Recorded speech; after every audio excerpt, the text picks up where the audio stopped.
I'm Kent, a 31-year-old office worker. I have an older brother, Steve, who's 7 years older.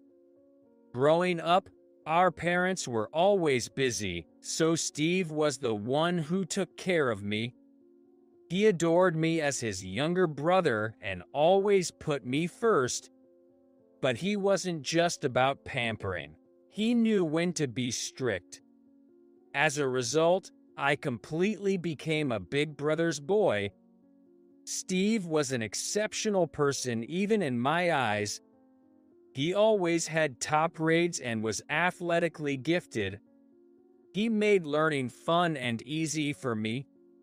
You're amazing, big bro. You're really amazing too, Kent. You learn quickly and have high comprehension skills, so you remember everything in no time. Driven by my admiration for him, I worked hard every day. That effort led me to my current job. Just for the record, it's not like I had a bad relationship with my parents. I think our relationship's pretty normal. The one who's always supported me, though, was my childhood friend, Ashley. Your calm nature is your strength. Really? Yes, I love that about you. Whenever I was worried or lacked confidence, she noticed and comforted me. Ashley has always been by my side, and she has now become my wife.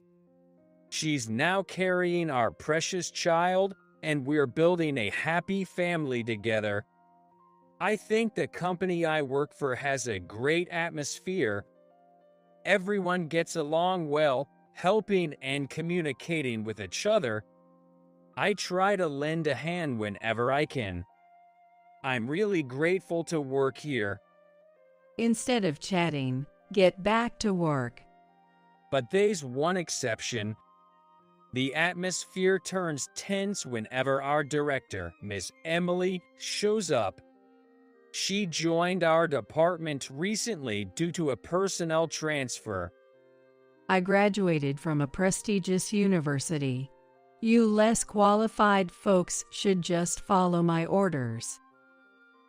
The director, apparently very proud of her own educational background, kept bringing up the topic of academic credentials at every opportunity. Apparently, she's been asking everyone about their educational qualifications. It seems she has concluded that she has the highest level of education among the group. Personally, I value work performance over educational background, so her academic boasting doesn't impress me. Which university did you attend? She asked me one day. I didn't care for the conversation and was busy with work. I didn't attend a university in the US, anyway.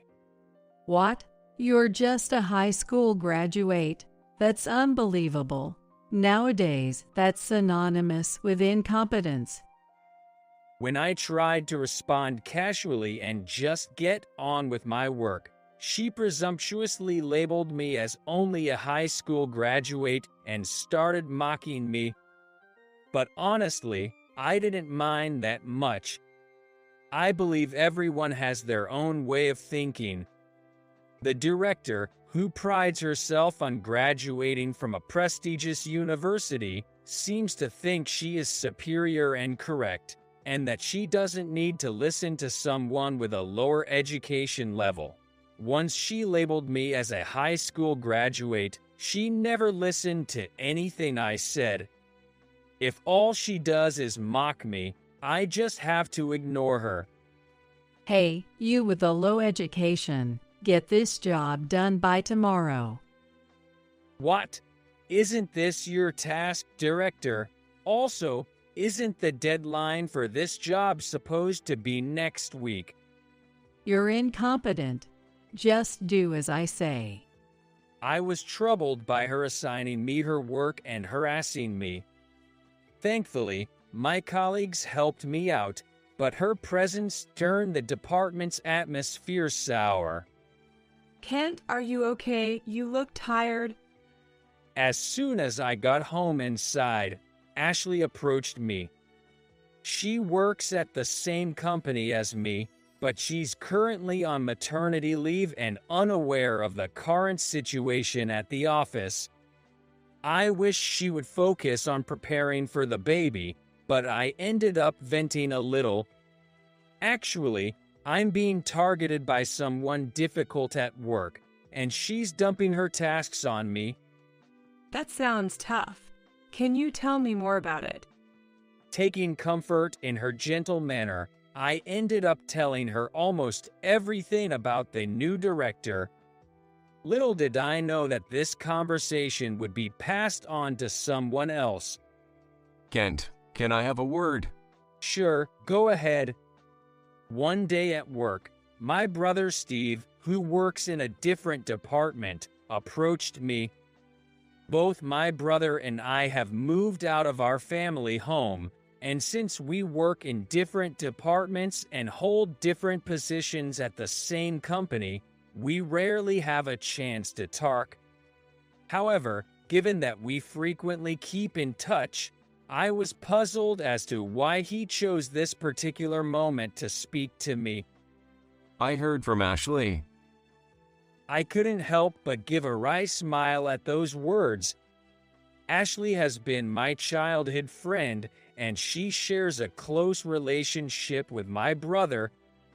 There's no romantic involvement between them, and I know my brother is already happily married and deeply in love with his wife, so there's no cause for concern. They've made it a point not to meet without me or Steve's wife, and always share their communication with me. He's still showing me those interactions from back then. It's not really necessary, though. If you need me, I can step in. It's okay. Talking to Ashley has already made me feel a lot better, and for now, I just want to wait and see how things go. All right. I smiled at my brother, who looked concerned, and declined his kind offer. We chatted about other things and then parted ways. Hey there. Director. Why are you, an incompetent, friendly with Steve? Suddenly, out of nowhere, the director confronted me. I wonder if she is close to Steve. They must be almost 10 years apart. You shouldn't be talking so casually to someone like him. Stay away from Steve from now on. May I ask what is your relationship with him? We were in the same department before. Well, I plan to make him mine someday. Hearing those words, I couldn't help but be shocked and wide-eyed. She's actually after my brother. He's such a handsome and talented man. A perfect match for a high achiever like me. He is married, you know. There are rumors, but he doesn't wear a ring, right? Without revealing he's my brother, I tried to explain that he's a married man, but the director just wouldn't believe it. Indeed, my brother was then separated from my sister-in-law due to certain circumstances and didn't wear a ring. I could understand how the misunderstanding arose, but I wish she would listen to what others are saying. Even when I tried to stop her, she wouldn't listen. What would a no-good like you know about him? Just stay away from him. You're uneducated and incompetent. She said that and refused to listen to anything. I knew even if I told her I was his brother, she wouldn't believe me or would just use it to her advantage. After she left, I was at my wit's end. After that, I found myself on the receiving end of glares from the director day after day. Moreover, the harassment intensified, leaving me wondering what to do. Around that time, the previous CEO retired and a new CEO took office. A party for the inauguration was being organized. I'm attending the party too. I was one of the first to get an invite. The director was over the moon, bragging about it. But essentially, all employees were invited to the party. Everyone thought this, but no one said anything, not wanting to provoke her. Jealous "Oh, yes, sure," I replied, to which she smirked. I had a bad feeling about this. For a few days leading up to the party, she was surprisingly quiet. On the day of the party, due to some reasons, I arrived at the venue early. What? No seat for me? After chatting with the new CEO, I asked the hotel staff about my seat. I was surprised to be told there wasn't any. Confused, I voiced my bewilderment, then heard a laughter behind me. As I turned around, I was met with a surprise. "Director." What a foolish look on your face. She laughed, pointing at me. I thought in disbelief. I had your seat removed. How? Why? The party organizer is my uncle. I asked him to remove your seat since you're uneducated and incompetent. I can't believe someone would actually do that. As I stood there and settled, I noticed someone looking at us in surprise. That person's changing expressions helped me regain my composure. There's no seat for the low-educated, so leave. In the middle of the luxurious hotel's event space, I sighed deeply at those words. I was tired of being looked down upon for my education all the time. This might be a good chance to set things straight. With that thought, I sent a glance towards the person behind the director. He was wearing an expression of anger. "Well, I guess I'll be leaving then." What, really? To the director's surprise, I easily agreed to leave. Her expression soon turned triumphant. Then leave quickly. There was no need for her to tell me. So, I quickly left the hotel as she wanted. Imagining what would happen next, I couldn't stop laughing. I wonder what will become of that clueless director. As I was enjoying my coffee, I received a call from her. Smirking, I answered the phone. From the phone came the director's panicked voice. Please, come back right now. I had no idea you were. She was clearly shaken, and I couldn't help but laugh. You didn't think I was the new CEO's brother and the former CEO's son, did you? Yes, the new CEO is actually my brother, Steve. He was the one watching us that time. I had sent him a glance, asking him to keep quiet until the party started. If I hadn't done that, my brother might have yelled at the director right then and there. So, I sent him a look to keep quiet at that moment. I'm sorry to disappoint you, but yes, I am indeed the son of the former CEO. My father, the former CEO, is a man we both deeply respect. He was diagnosed with an illness one day, and though not hospitalized, he needed regular visits to the doctor. The problem was who would take care of him. Both my brother and I were busy with work, and our mother had recently injured her leg. While we were figuring out what to do, my sister-in-law stepped up to help. She used to be a doctor, so she moved into our parents' house to take care of them. Of course, my brother and I still visit our parents' home regularly, and importantly, my brother frequently travels between our parents' house and his own. He didn't move in with them because he's busy with the transition to becoming the CEO of the company, often returning home late at night, so it's more convenient for him to stay at his home closer to the office. This is why they have been living apart. Additionally, my brother has a metal allergy, which is why he doesn't wear a ring. This is no secret. Most people in positions of authority know about it, so we don't feel the need to announce it publicly. I didn't explicitly tell you because most of the senior staff already knew I was related to the CEO. No way. Well, you never listened to me in the first place.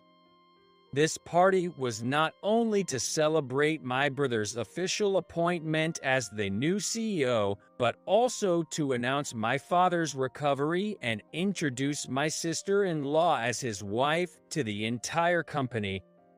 At that event, I was supposed to be introduced as the brother and the future right-hand man of the new CEO.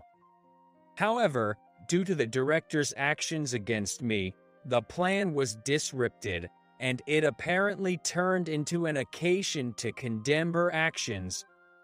While on the phone with her, I checked my messages and saw one from my brother asking me to come back.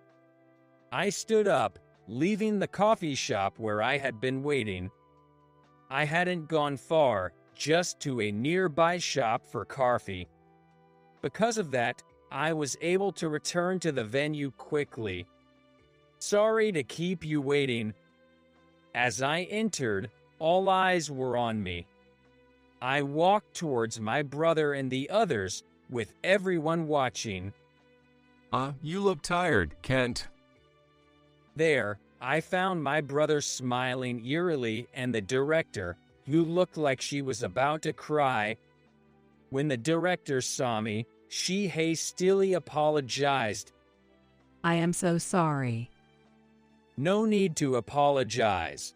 I have no intention of forgiving you. I replied without looking at her, smiling at my brother and the others. Sorry to trouble you. Don't worry about it. My brother, you would easily forgive me if I apologized. Then pointed at the director. It seemed like he was giving me the chance to retaliate before he took his own action against her. I nodded with a smile and turned to the director. It's not because you were disrespectful to a relative of the CEO that I won't forgive you. It's what you did to me personally. I'm so sorry. You're apologizing only because I'm related to the CEO, right? If I were the uneducated and incompetent person you claim me to be, you wouldn't be apologizing, would you? Saying this, the director turned pale. Oh yeah, I need to clear that up. I'm not just a high school graduate, you know. What? I did go to high school in the US, but for college, I studied abroad. Abroad? I never heard that. Well, I did say I didn't attend university in America, didn't I? The director's eyes widened in surprise. I'm not as accomplished as my brother, but I'm still quite capable. That's why I went abroad right after high school. Well, I don't brag about my education like someone I know. How can this be? An uneducated and incompetent person. If I'm uneducated and incompetent, then I wonder how exceptional the director must be. I asked her, and she fell silent. My brother stepped forward, signaling that he would deal with the situation seriously. Her shoulders slumped in defeat. Kent, are you going to stay for the party? No, I'm heading home. I want to get back to my wife, Originally, I was just supposed to be introduced and leave early. I had planned to leave early especially because my pregnant wife, Ashley, was waiting for me at home. Understanding this, my brother chuckled and let me leave of my own accord. Pa, welcome back. You could have stayed longer at the party, you know. The party's not as important as you are, Ashley. I came home to my beloved wife, smiling genuinely. My special feelings for Ashley began in high school. Back then, I was struggling a lot. Despite my respect for them now, I felt a terrible inferiority complex towards my accomplished family. My brother has always been outstanding since our school days, and my parents were both successful, with my mother formerly working as my father's secretary. I felt crushed under the pressure of being in such an elite family. I'm worthless. That's not true. You're amazing too. I can't match my brother's grades or his sports accolades. You and your brother are different, and you have qualities he doesn't have. I lacked any self-confidence and felt looked down upon, though no one had said anything. My brother and parents tried to spend time with me despite their busy schedules, but I couldn't appreciate it during my teenage years. Ashley was the one who comforted and supported me through it all. She always had kind words for me and gradually became someone special to me. Thanks for everything, Ashley. It's nothing. I just can't leave you alone. She would often say that, supporting me through my many moments of doubt. I've always found it hard to get angry. It's exhausting, and I thought it's easier to just let things slide. This led to people underestimating me and causing issues due to my status as the CEO's son. If anyone messes with you, I'll deal with them. Ashley would get angry on my behalf and always drove those troublemakers away. She would even get hurt sometimes, but she stayed by my side. I wanted to protect her, to become stronger, both physically and mentally. So, when my father suggested studying abroad, I accepted. Aren't you going to tell Ashley? Yeah, and please, brother, don't say anything unnecessary, okay? At that time, I left for overseas without telling Ashley anything. I decided if she found someone else by the time I returned, I would give up on her. Thankfully, after graduating successfully, I was greeted at the airport by both my brother Steve and Ashley. Welcome back. After she said that, I confessed my feelings to her. We started dating, and now we're happily married, expecting our child soon. Hey Ashley, thanks for everything. Why the sudden gratitude? You talked to my brother about everything, right? That's why I could fight back, so. Of course, I've always seen you as someone special since we were kids. I couldn't stand anyone hurting you. Ashley said with a smile. I still have a long way to go. The person I wanted to protect was protecting me. Just make sure you'll make me and our child happy. Of course, I will. I firmly promise to build a happy life with Ashley. The next time I went to work, the director was no longer there. My brother informed me about her situation. She had been transferred to our department due to issues she caused elsewhere. The issue was about her stalking behavior towards my brother. It came to light through reports from my brother and others. Normally, this would have led to her dismissal, but unfortunately, Our father fell all around that time. In the rush to handle the transition of responsibilities, the situation was overlooked, and during that period, the director's uncle, who was an executive, covered it up. She only got a department transfer as a consequence. I wish you had told me about it. I didn't want to worry you. You've always been calm and don't attack others, but that makes you worry more. That's irrelevant now. I've always been considered too gentle and kind by others, but I don't think I'm particularly nice just because I don't get angry. So, the director and her uncle, the executive, are both currently under suspension. It's just a brief respite, really. My brother is very capable and uncompromising. Anyone who has angered him in the past has faced severe consequences. I silently sympathized with the director's future.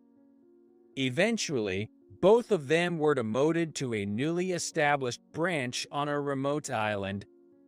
They're stationed on a remote island with surveillance, so there's no escaping. Their primary job is essentially sorting emails coming from the main office. Other than that, there's basically no work or entertainment. However, they have to work there as a form of compensation for the trouble they caused us. I wonder how much stress they're under now.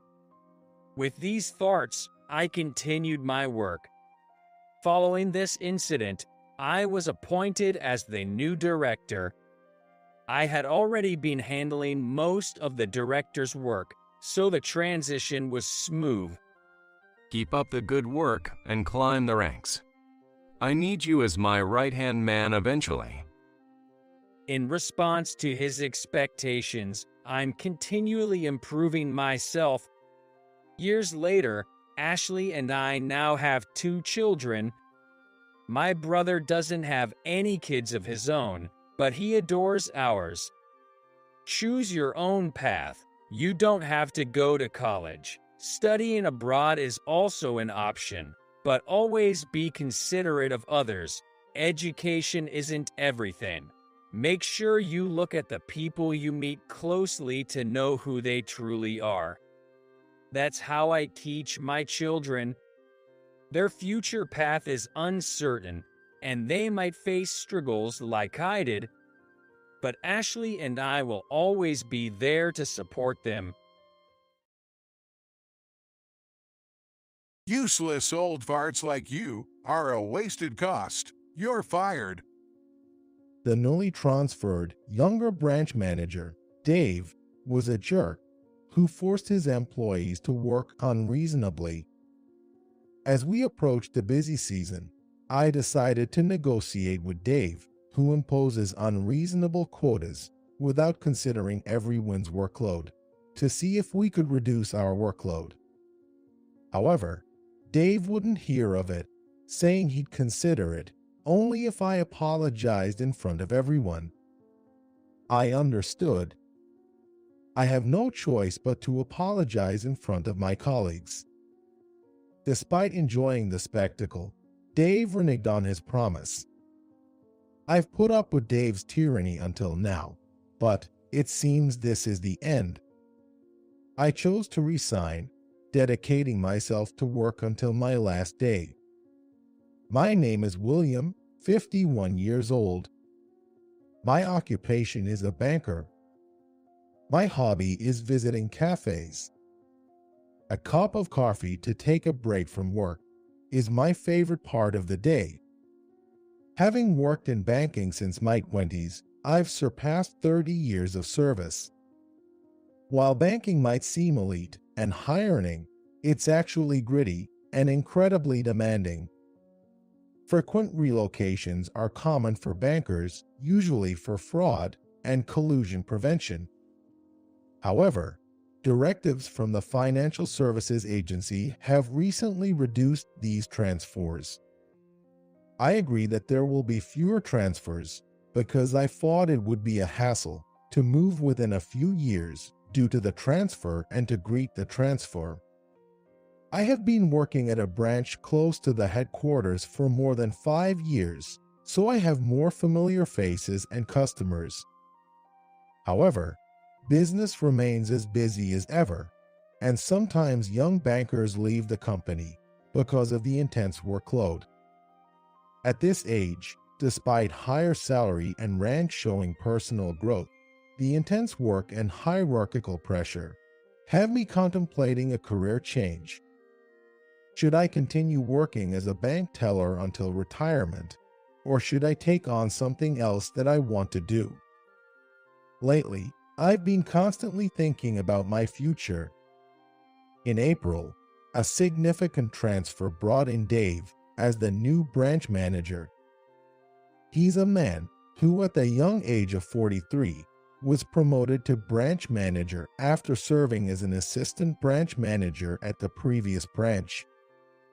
In a bank where seniority mattered since the announcement of his transfer, his quick promotion had become a topic of discussion among the staff.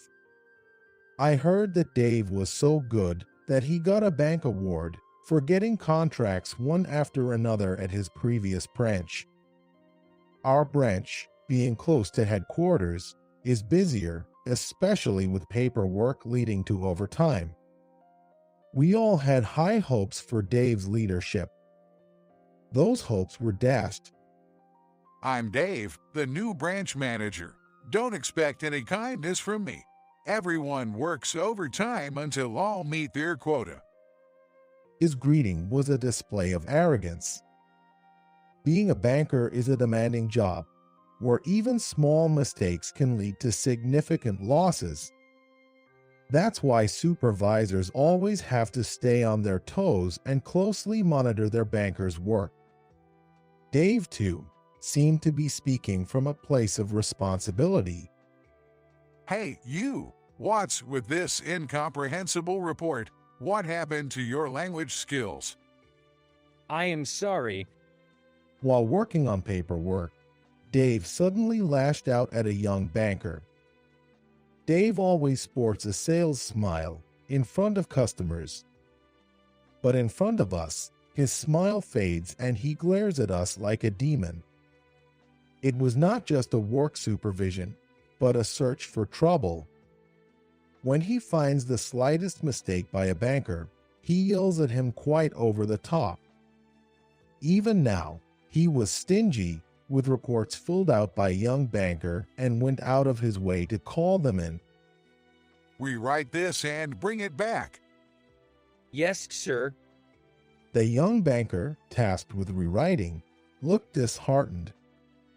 He's not the only one.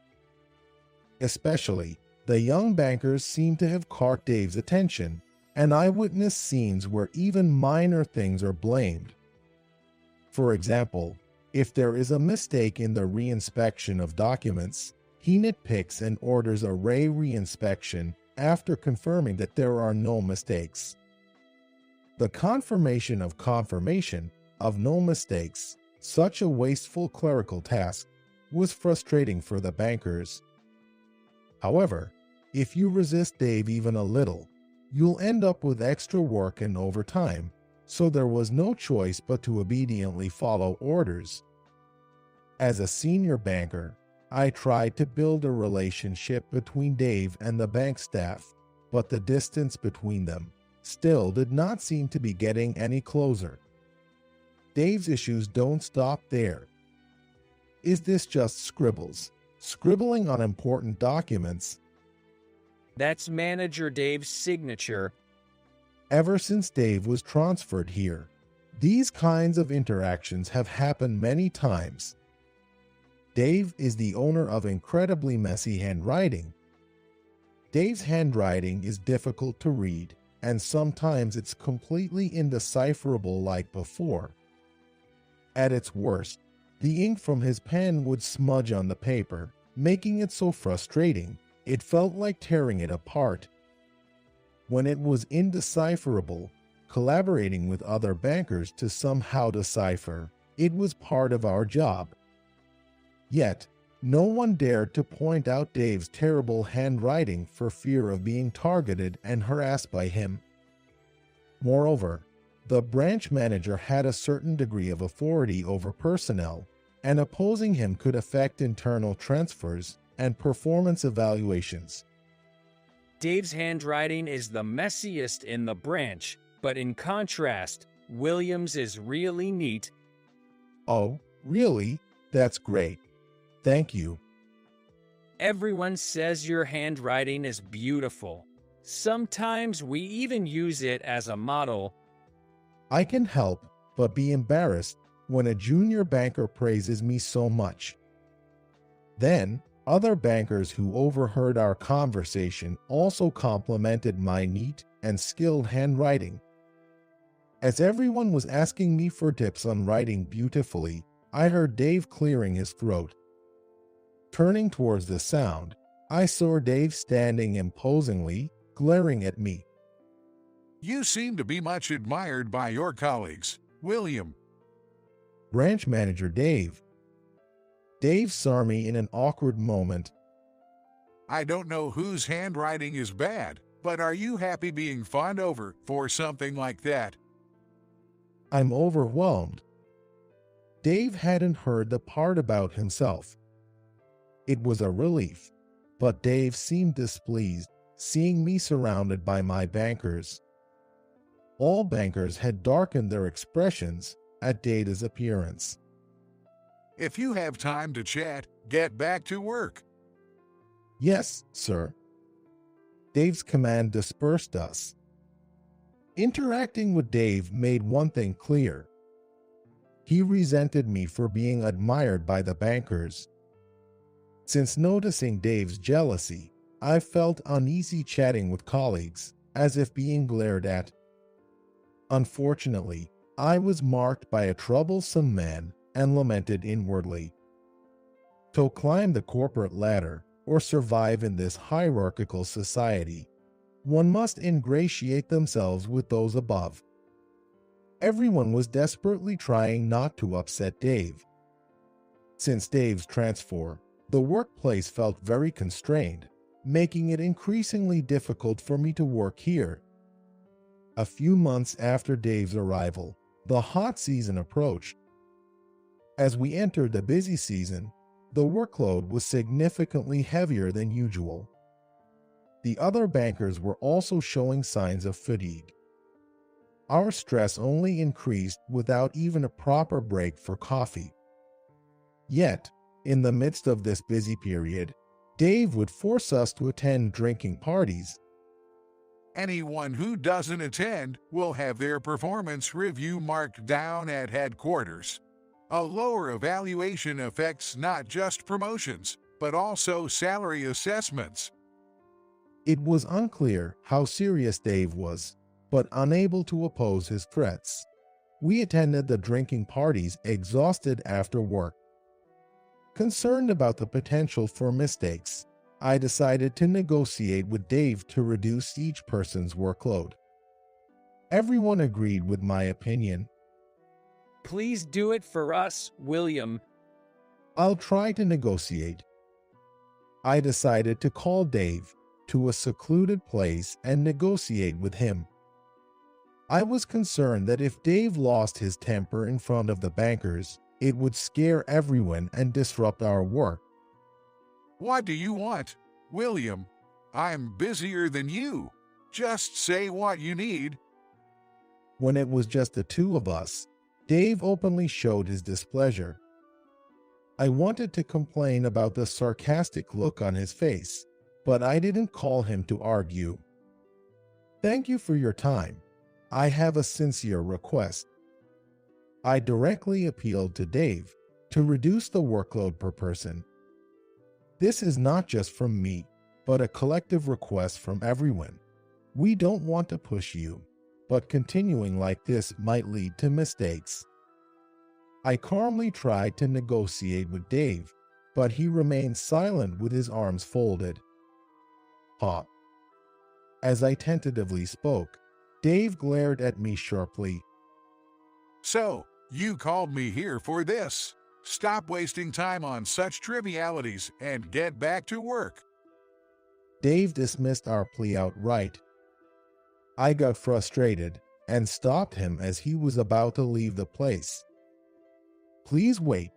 Even just reducing the after-work drinking would help. Everyone is working hard. Please let them go home early and rest. I pleaded earnestly. Dave then smirked, looking at me. You're over 50, right, William? You're the elder of this branch. It must be tough being relied on by bankers, only when convenient. That's not true. I rely on them too. Dave changed the subject abruptly, leaving me confused about his point. You think you're a dependable boss, but it's because of people like you that the younger ones don't grow. What are you suddenly talking about? I haven't done anything. Dave interrupts me and sticks his finger in my face. Useless old farts like you are a wasted cost. You're fired. I couldn't comprehend being told such a thing just for negotiating. If you don't want to be fired, say it to me in front of everyone. Please let us take a break. Dave intended to humiliate me in front of everyone. I guess he doesn't like that I, the elder one, am adored by colleagues. How far will he go in ridiculing someone? I was furious, but returning to my colleagues, without achieving anything, felt pathetic. If I really apologize, will you do me a favor? Maybe. I understood. I responded tersely. Despite the vague promise, thinking my submission might ease everyone's burden, I returned with Dave to face the staff. Then I apologized to Dave in front of everyone. Unaware of the situation, they were shocked to see me suddenly apologize. What are you doing, William? Ignoring their surprise, Dave looked down at me. How hilarious. The sound of a camera shutter came. I saw Dave recording me with his phone. Stop it with the camera, Manager Dave. Don't you have something to say to me? Otherwise, our deal is off. Reluctantly, at Dave's insistence, I voiced out, please, reduce everyone's workload. My voice sounded choked. I apologized in front of all the bankers, my face almost on fire with embarrassment and misery. All right, that's enough entertainment. So, you'll consider our request. To make everyone's job easier, I followed Dave's unpleasant orders. I genuinely hoped he would grant our request. Did I say I'd grant it?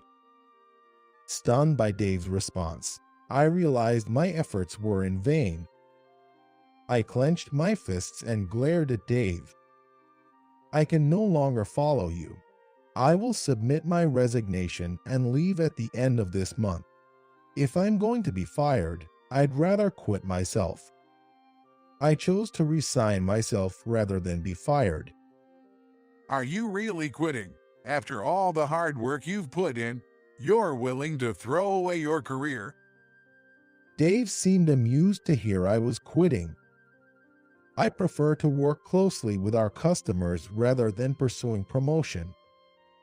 What's important to me in my job is earning the trust of our customers and becoming their best partner.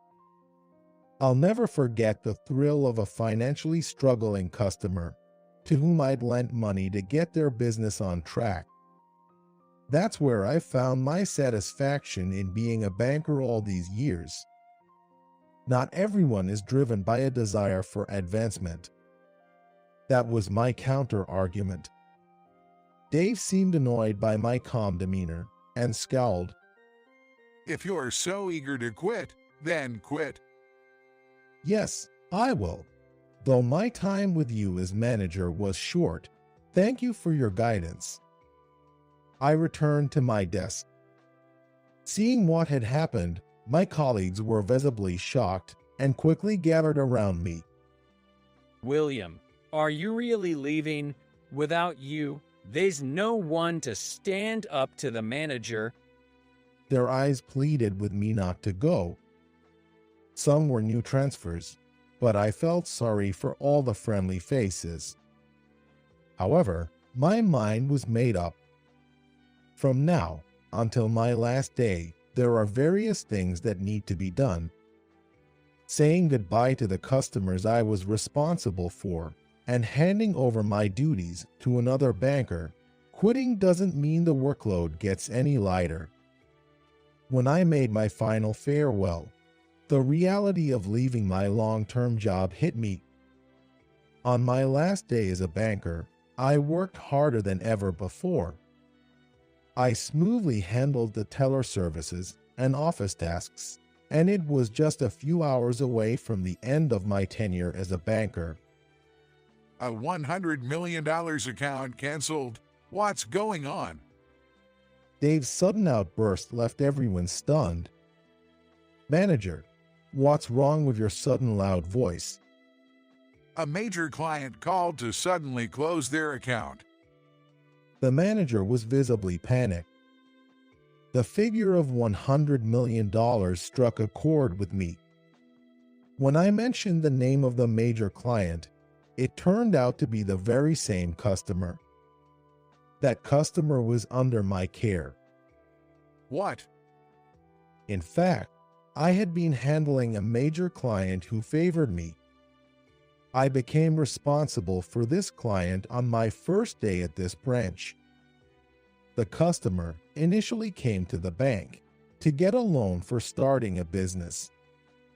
Back then, starting from scratch, our trust was thin, but I continued to provide supportive service, hoping their business would succeed.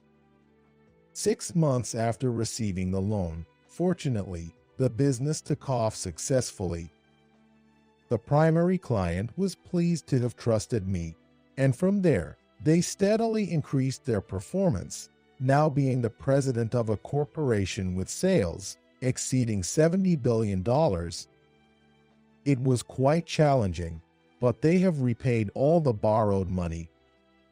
Since then, we've built a strong relationship of trust, and the client expressed a desire not to change their representative aside from me.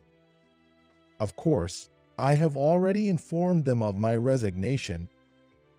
They were very sorry to hear it, but encouraged me by saying they would help if I ever needed it. And I remembered they said they would move their money to another bank if I was no longer their account manager. If it became known externally that a major client suddenly canceled, it could lead to strange rumors. At worst, it could affect our bank's credibility. William, go persuade that client to stop the cancellation right now. Dave commanded me with a pale face. That's impossible. I'm already leaving. I've informed the customer as well. Then, have someone else go and negotiate. Dave commanded the other bankers, but everyone balked at the unreasonable order. I'm quitting anyway, so I'm not afraid of what he says. In that invincible state, I felt no fear towards Dave. If you don't want the cancellation, branch manager Dave should go directly. If you care about the branch's reputation, you, as the manager, should negotiate. Dave looked at me with wide eyes, as if he hadn't expected me to talk back. There's no need for me to step in. Dave admits he's good at putting on a sales smile, but not so much at customer service. In that case, albeit reluctantly, please respect the customer's wishes. If you try to retain them forcibly, you might anger them and lose their trust. My advice seemed to hit home, as Dave thought for a moment, then clicked his tongue. Well, we have other major clients. Losing one isn't a big deal. Dave's attitude irked me. How could he speak like that? when we're entrusted with the customer's significant funds. I nearly blurted out my farts. Dave didn't try to empathize with the customer, prioritizing the branch's sales and his own evaluation instead. All of us expressed our anger towards Dave. What's with those looks? If you defy me, the branch manager, I'll make sure your evaluations suffer. Dave glared at us, sensing our expressions. I stepped up to confront Dave. Since I'm leaving, I'll speak my mind. Frankly, your management style is harassment, increasing unnecessary paperwork, extending everyone's overtime, and intimidating the younger staff into submission. Please stop such terrible practices. Just because you're leaving, you think you can speak insolently? Even after you're gone, I can make your life difficult socially. Dave showed hostility, glaring at me. A tense standoff began between us. Then, an banker ran over. Excuse me, has anyone received a credit card from a customer? What? According to the banker, a major client, an investor, had come to the branch for counter service. They had handed over their credit card during the procedures and forgotten to take it back. Realizing this just after leaving the bank, they hurried back. Then we must return it quickly. Does anyone recall receiving it?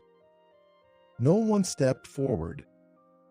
It seemed no one had any recollection. Dave was nowhere to be seen, having disappeared somewhere. While the customer was waiting, those of us who were free began to search for the card. However, despite looking in every nook and cranny of the bank, we couldn't find it, and the customer became increasingly anxious. This is a mess. Who lost it? Our search for the card was becoming increasingly difficult when another unfortunate event occurred. William, the auditor is here. What? At this busy time? To our surprise, an auditor from headquarters had arrived.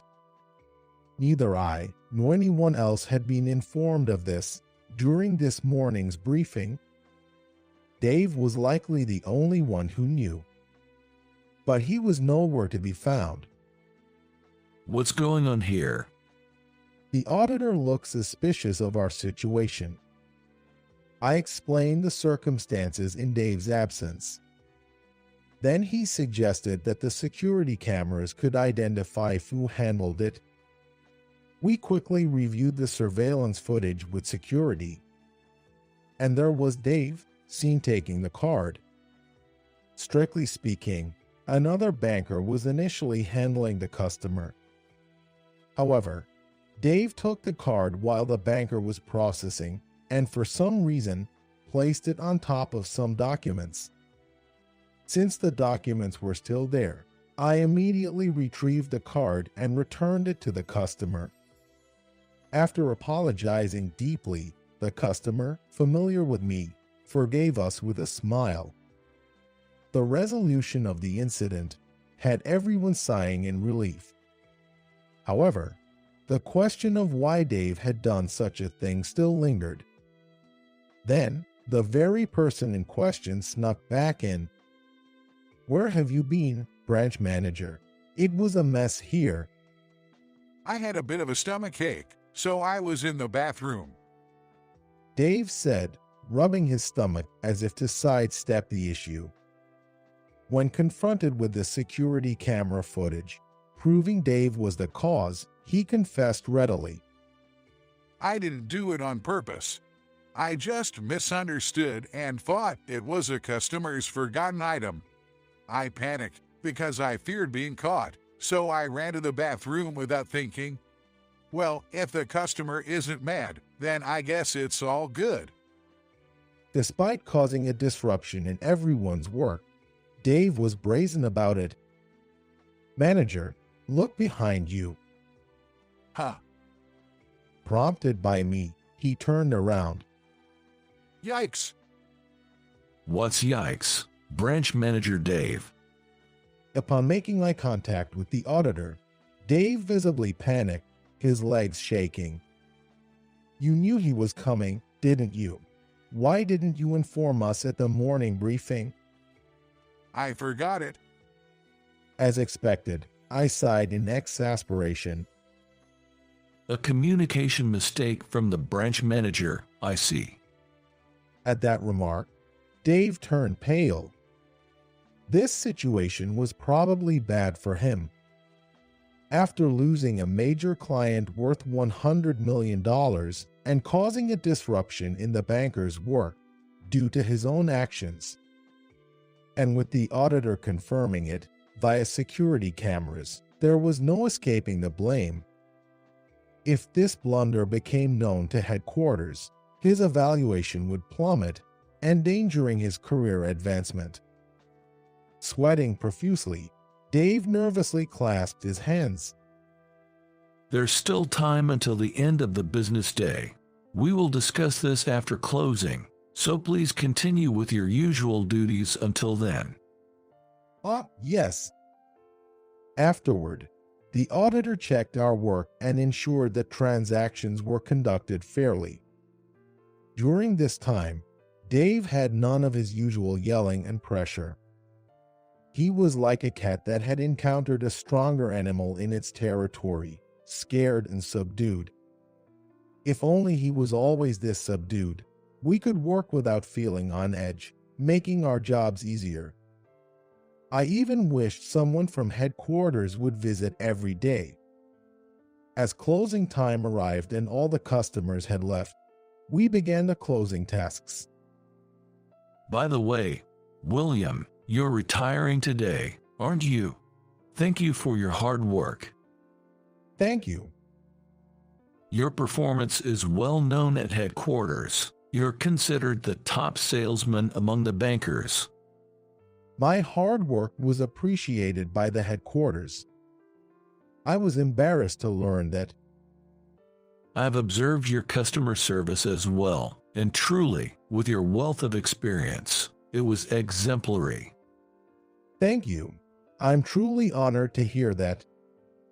Dave, not pleased with me being praised, intruded between me and the auditor with a sleazy grin.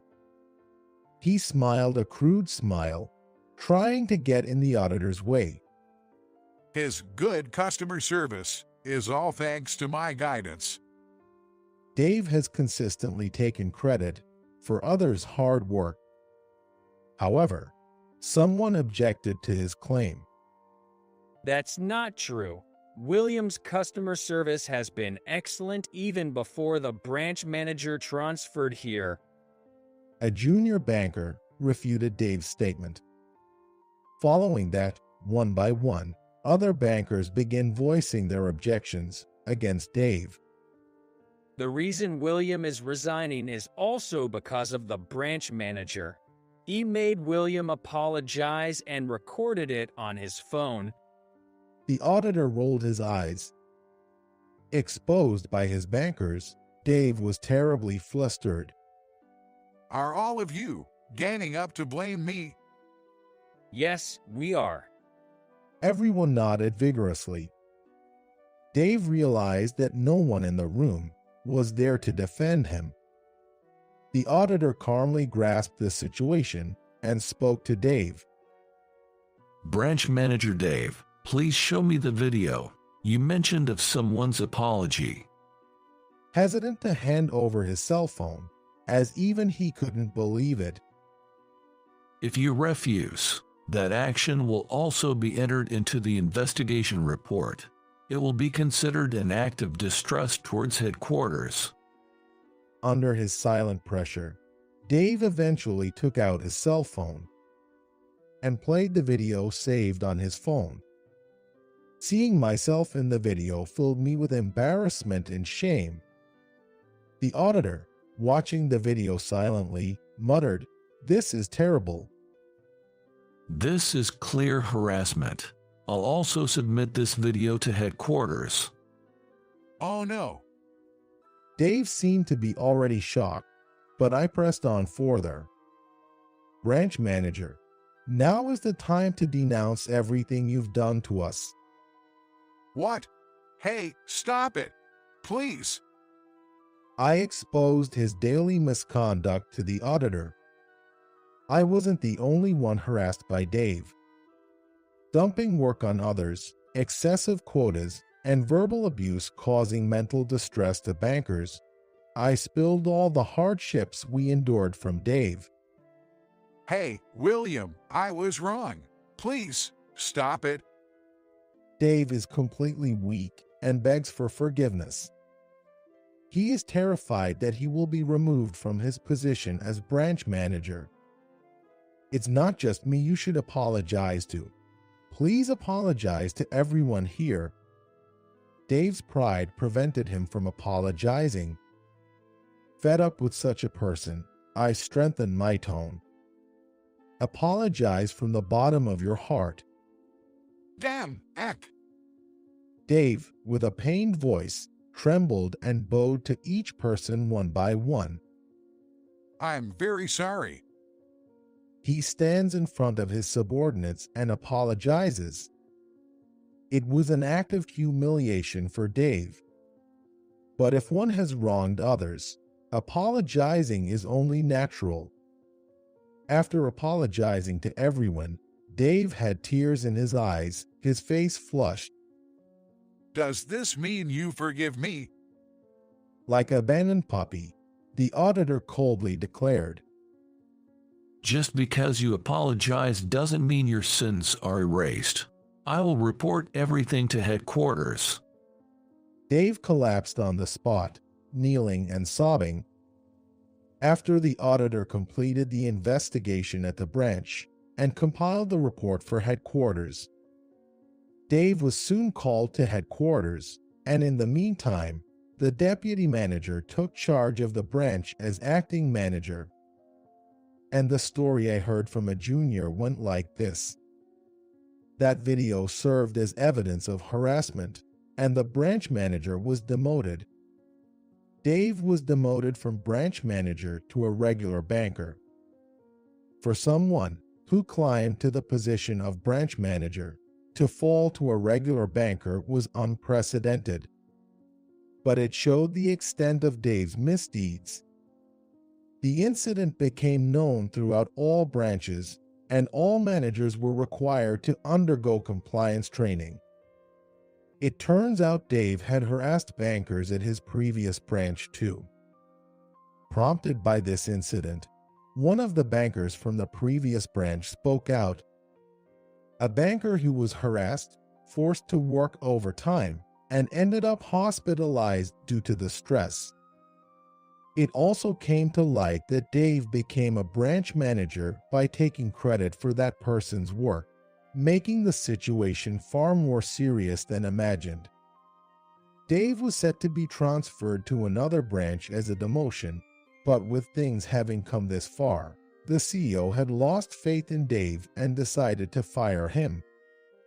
The HR personnel and executives who recommended Dave for the branch manager position were also held accountable and received salary cuts as punishment. The bank, having failed to see through Dave's misconduct and character, was sued by the families of the bankers for harassment actions, facing demands for a large sum in damages. From being a high-earning branch manager, Dave suddenly found himself at rock bottom. And yet, Dave's punishment didn't end there. The video of me being forced to apologize somehow leaked to the internet. My face and the background were blurred to obscure the location and the people involved, but the voice off-screen was immediately recognizable as Dave's. Soon after, the internet spread it, and Dave's face and identity were swiftly exposed. The final blow was when Dave's address and family details were leaked. His wife and children left him, and even his parents disowned him. As a result, Dave ended up completely alone, unable to find decent work, living in a rundown apartment, haunted by nightmares. While I find the fervor of online vilification terrifying, realizing it was retaliation from those Dave had tormented made me sever ties with him for good. After resigning, I transitioned from being a banker to owning a cafe. I had always harbored a strong desire to run a cafe while working at the bank. Leaving the bank was the push I needed to pursue the job I always wanted to try. Despite being a small establishment, it turned out close to my ideal, and fulfilling this dream brought me immense joy. Although my income has decreased, I've been liberated from the grueling workload and pressure, living a fulfilling life that blends hobby with work. It's been years since I've had the leisure to brew coffee slowly. Remarkably, upon opening, customers I had served in the past, having heard I started a cafe, came to support me by enjoying a cup of coffee. Among them were professionals in business management, who offered advice and even support. Maintaining connections with these customers after resigning feels like a reward for my service efforts. I am once again glad that I did my best and continued to work as a banker. I offered my coffee to the customers, hoping they would become regulars. Show me where the incompetent Pua guy works. Maddie said, ruining my excitement for the long-awaited class reunion. She always says mean things to me and tries to one-up me like this. The reason? Because I wasn't very good at studying during our school days. I felt annoyed by her lingering resentment, even at the age of 40. But at the same time, I couldn't help but be impressed by how well she remembers such things. Maddie apparently wants to see where I, whom she considers incompetent for not being able to study well, work. So, after the reunion, I decided to take her to the president's office of her husband's company. She laughed, not knowing that I am the president of a major company with 7,500 employees. But when her husband came out of the office to explain the situation, her face turned pale. And then, I regretted my behavior up until now. My name is Ethan. I'm turning 40 this year. I run a company with 7,500 employees, and I've finally reached a point where I can take some time off. When I first started my business, I was so busy that I didn't have any time to spare, and I had to decline invitations to class reunions. But this time, I've agreed to attend. This reunion will include people from my class in high school, whom I haven't seen in decades. As I looked through the yearbook to confirm the attendees, among the familiar faces, there was one person who elicited a feeling of disgust. That person was Maddie, who used to take charge of our class and was a member of the so-called popular group.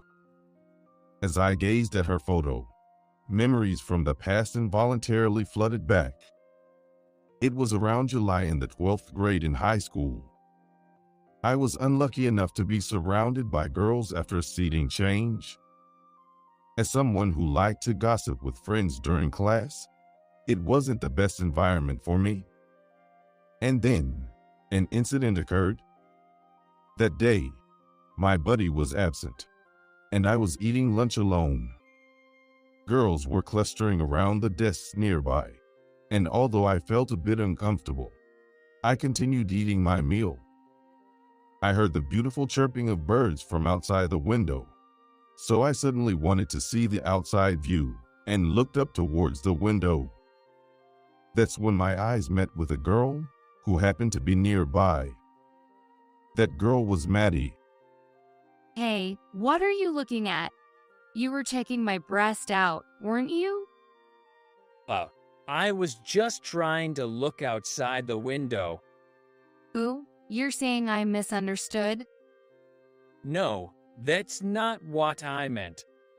For some reason, She suspected that I was checking out her breast and kept making accusatory remarks throughout lunch break.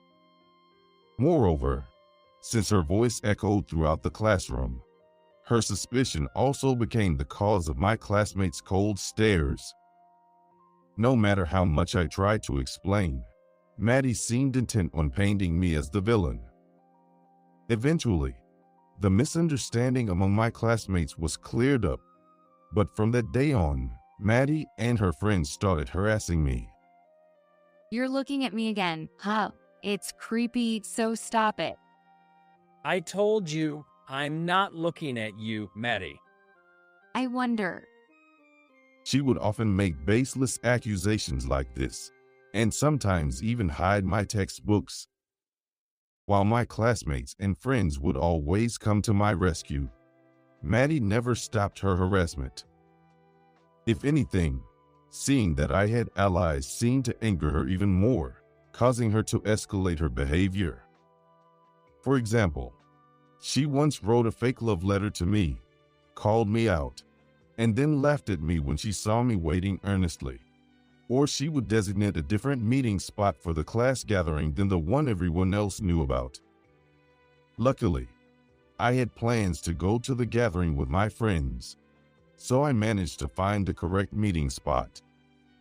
In this manner, Maddie continued her harassment of me until graduation. I had completely forgotten about it after graduation, but apparently, Maddie is also attending this reunion. Despite feeling somewhat uneasy, I was looking forward to seeing my old classmates again after a long time. A month after receiving the invitation, the day of the reunion arrived. Since I had finished important work the day before, I could fully enjoy the reunion today without any worries.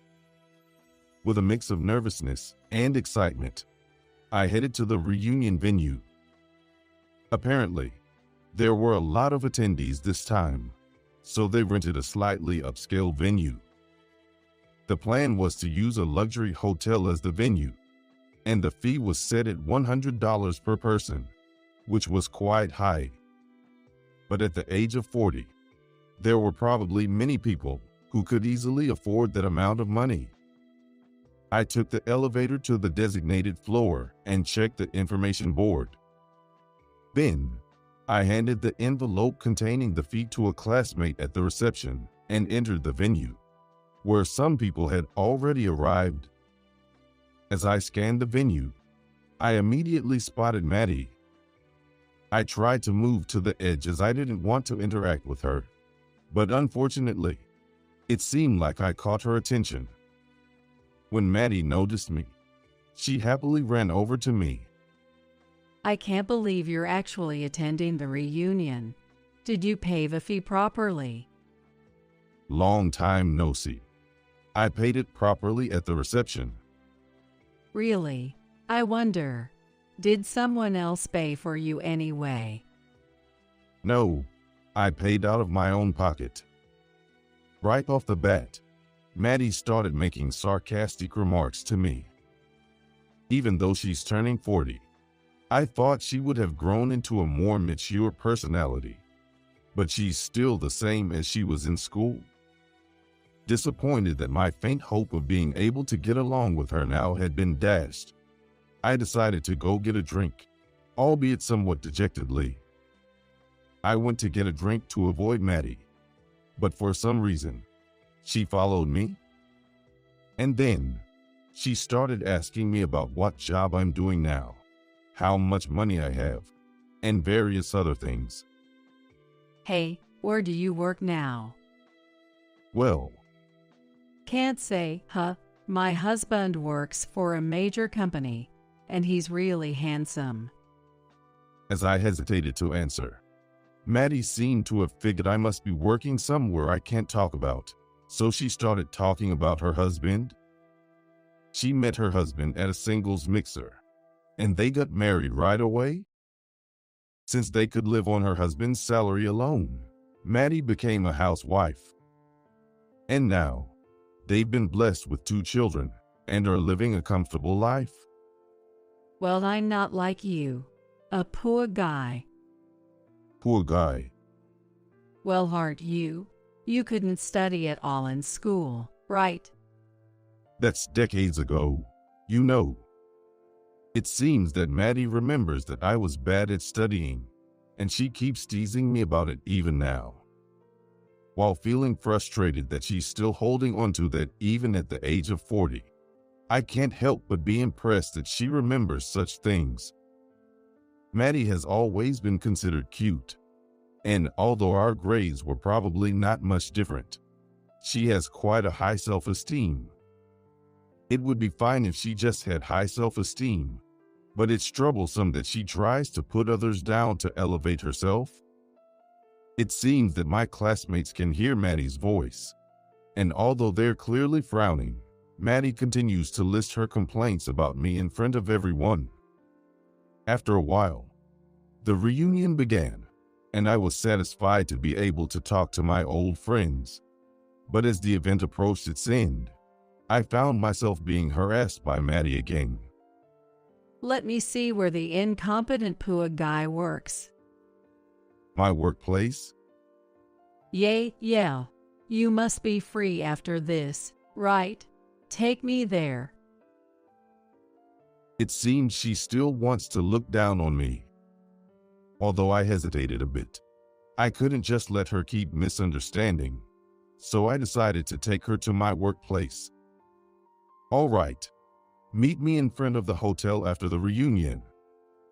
Looking forward to it. You're probably working in some rundown building, right? Afterward, Maddie and I met in front of the hotel and took a taxi to my workplace. My workplace is in a prime location in downtown area. As the taxi approached the city, Maddie started to fidget nervously. And when I got out of the taxi in front of a large building, she looked around anxiously. So where's your workplace? Right here. This building in front of us. This building is your workplace. Oh, I see. You work as a janitor or security guard here, right? Perhaps feeling more flustered than she expected at the sight of a larger building, Maddie began talking as if I were dispatched to work in the building rather than the fact that I worked there officially. But I'm the president who manages this entire building, and she needs to know that. Interrupting Maddie, I told her the truth. I'm the president of the company in this building, whether you want to believe it or not. President. Saying you're an employee would be more believable than president. So you think, about 10 years ago, I started a company from scratch and became the president. Don't lie. There's no way you could become president. Show me some proof. Maddie demanded proof that I'm the president of the company, so I took out my business card from my pocket. Then, I took out one of them politely. I handed it to her with both hands. Taking the business card from me, Maddie stared at the words written on it as if she could bore a hole through it. Well, it says president on it, doesn't it? Will you believe me now? You can't expect me to believe this. Anyone can forge a business card. Why are you so unwilling to admit that I'm the president? Because you were mediocre since school, not very bright, and the idea that someone like you is more successful than me. It's just. It seems like Maddie doesn't want to admit that I'm the president because she doesn't want to think I'm more successful than her. I don't think being a president necessarily means success, but at least I feel happier than her, who seems to care only about appearances, pride, and status. Looking at the business card again, Maddie seemed to realize something. Wait a minute. Come to think of it, the name of the company, it might be the same as the one my husband works for. Surprisingly, Maddie's husband, whom she was bragging about, works at my company. Nevertheless, I wonder what kind of conversations they have if she's only vaguely aware of the name of the company her own husband works for. Putting that aside, I decided to ask for more details. When she mentioned that the industry and company names were similar, and I heard about the business content, I was almost certain that her husband was working at my company. So, does that mean my husband works under you? It's unbelievable. If that's really the case, it's quite ironic. What's so ironic? It's you who look down on me so much. I blurted out such words, feeling all the frustration building up. Normally, I wouldn't speak ill or sarcastically about others, but conversations with Maddie always seem to throw me off. Maddie, having been provoked by me, trembled as she clenched her fists. I might end up being yelled at if this continues. How can I avoid this situation? Just as I was thinking about it, someone came running from the building. Oh, Maddie, what are you doing here?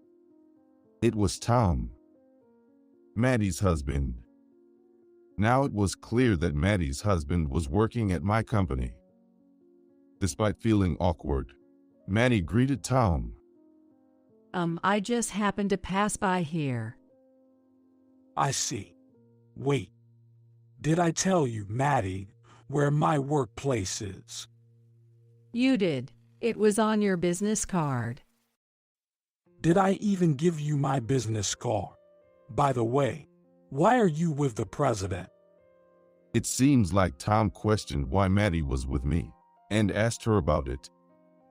But she was visibly flustered now that it was clear I was the president. So, I decided to explain everything in her place.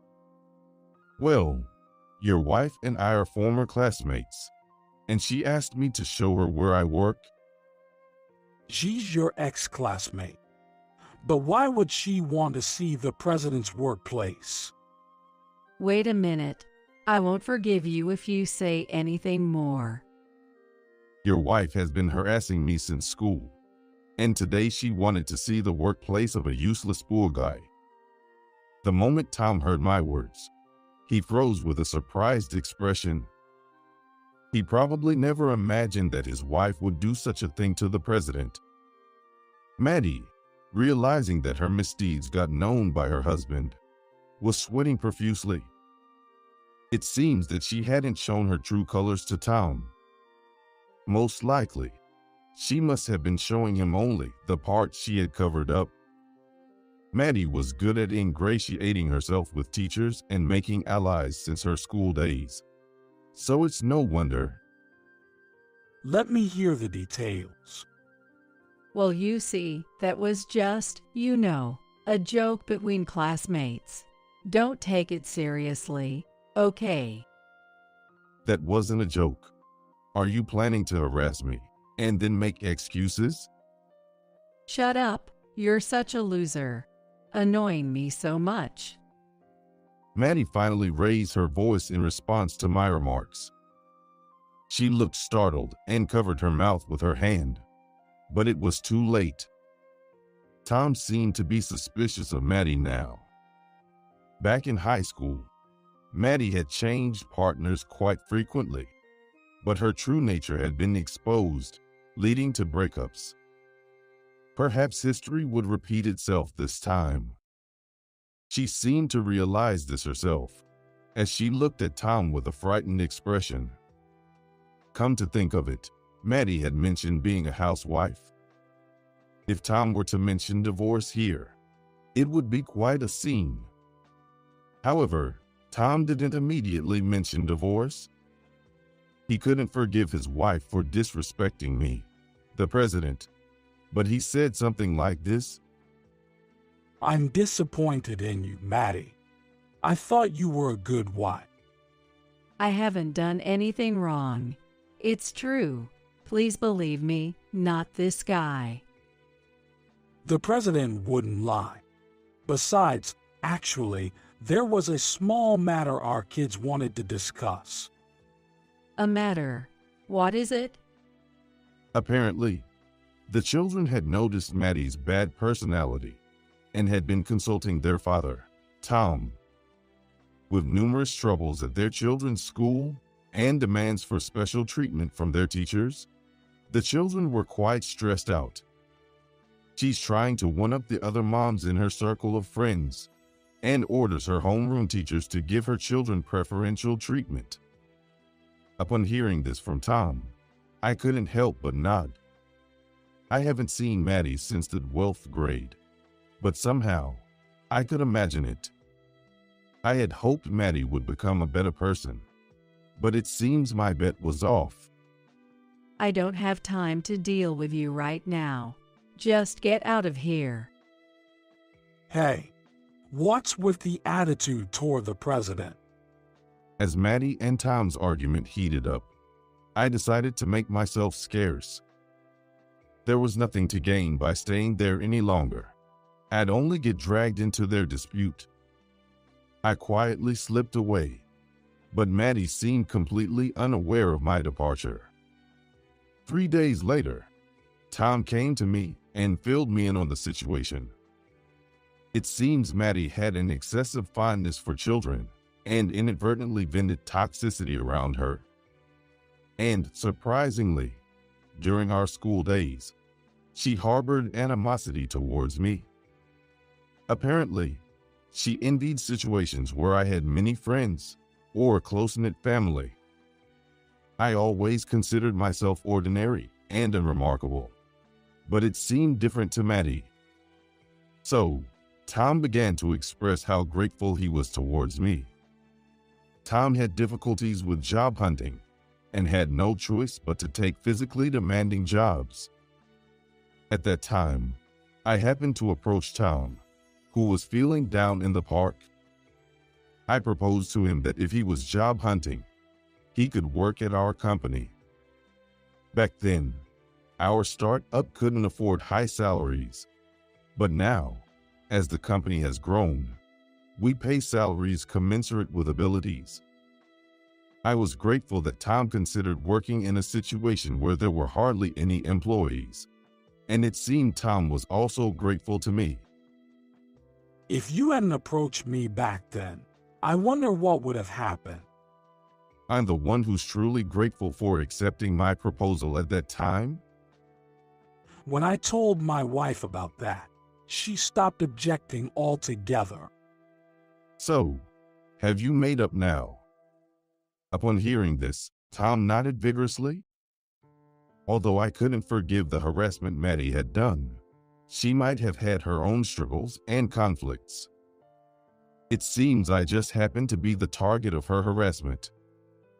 Maddie still sulks occasionally, but I heard she's wearing a kinder expression than before. And recently, for Valentine's Day, Tom inexplicably gave me chocolates. When I learned that the sender of the chocolates was Maddie, I couldn't help but be surprised. Why would Maddie give me chocolates? I think it's probably her way of apologizing.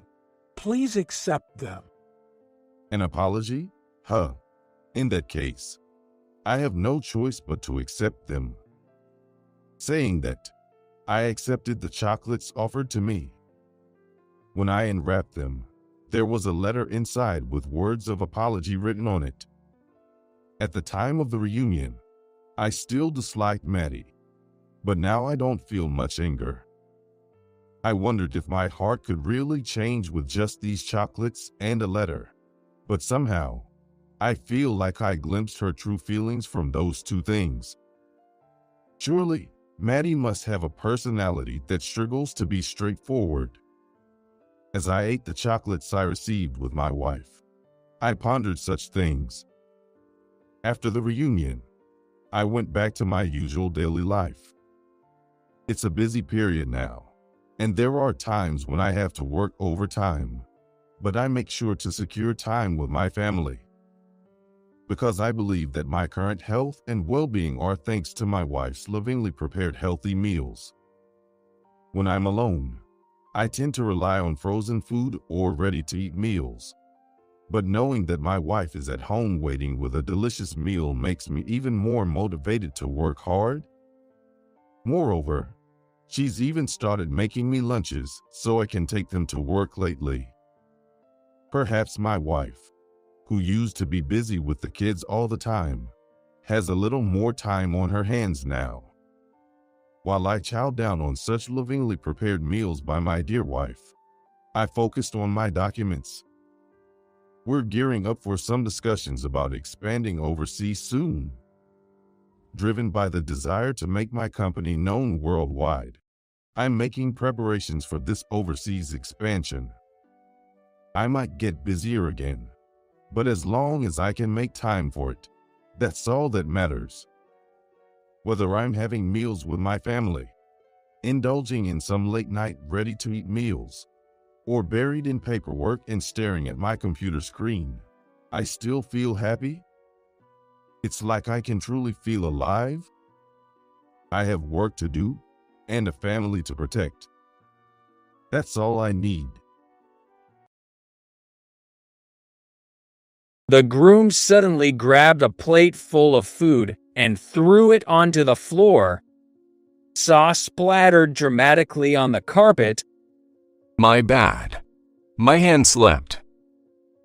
The groom looked down at me and laughed heartily, announcing to everyone, This buddy of mine sitting here is a janitor. He's used to handling dirty stuff. Let's leave it to him. Please, janitor. When I refused, the bride stood in front of me. My husband called you social trash. Don't you dare defy the elite. Then, my wife appeared and tapped the bride on the shoulder from behind. With a beaming smile, she said, I'll have my dad fire your husband. Right after the newlyweds were hit with this shocking truth, they collapsed to their knees. My name is Kevin, 26 years old. During my sophomore year in college, my parents died in an accident. Engulfed in sorrow, I dropped out of college and was despairing in life. But with someone's support, I managed to recover and now work in cleaning. At 25, I met and married Sarah, who was a megabank employee and a fellow graduate from a top university.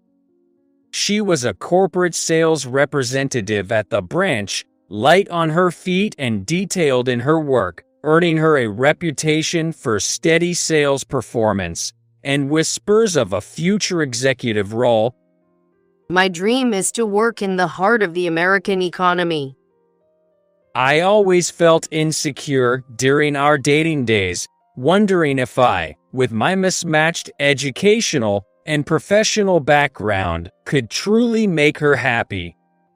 However, Sarah laughed it off, saying it didn't matter. I still remember the day she tearfully accepted my proposal as if it were yesterday. She had her challenges too. How is it?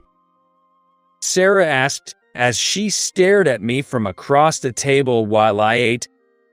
Returning home early from work, for the first time in a while, she had earnestly prepared dinner, a cream pasta, following a recipe video. Honestly, it wasn't great. The noodles were overcooked, the sauce bland, and the broccoli pieces were tough. But I was happy with her effort, regardless of the taste. Yeah, it's delicious. I ate heartily, trying not to let on. But Sarah, with a disappointed look, propped her cheek with her hand. Kevin, your nose swells when you lie. I instinctively covered my nose. Why? I followed the recipe exactly. Seeing her downcast, I couldn't help but laugh. That's terrible. Laughing at me. Sarah pouted and glared at me. Sorry, it's just, you're so competent at work, yet cooking seems to be your only flaw. Upon hearing this, She crossed her arms and analyzed herself with a stern look. See, my parents are divorced, right? I was taken by my mom, but she was too busy with work to cook much. So it was mostly takeout or dining out. I guess I just never got interested in cooking. So, it's all my dad's fault. I looked at my pouting wife and finally asked something I had been curious about. Do you see your father? Once when I started my job, and just a few phone calls a year. It's better to see him when you can. You never know when you won't get the chance again. I was reminded of my deceased parents. Kevin. Sarah placed her hand over mine on the table and said, I'll think about it. That day, I was cleaning the exterior of an office building. It had been a while since I teamed up with a 45-year-old cleaner named James. James is a veteran janitor with a first-class building cleaning technician certificate. He was the person the boss trusted the most.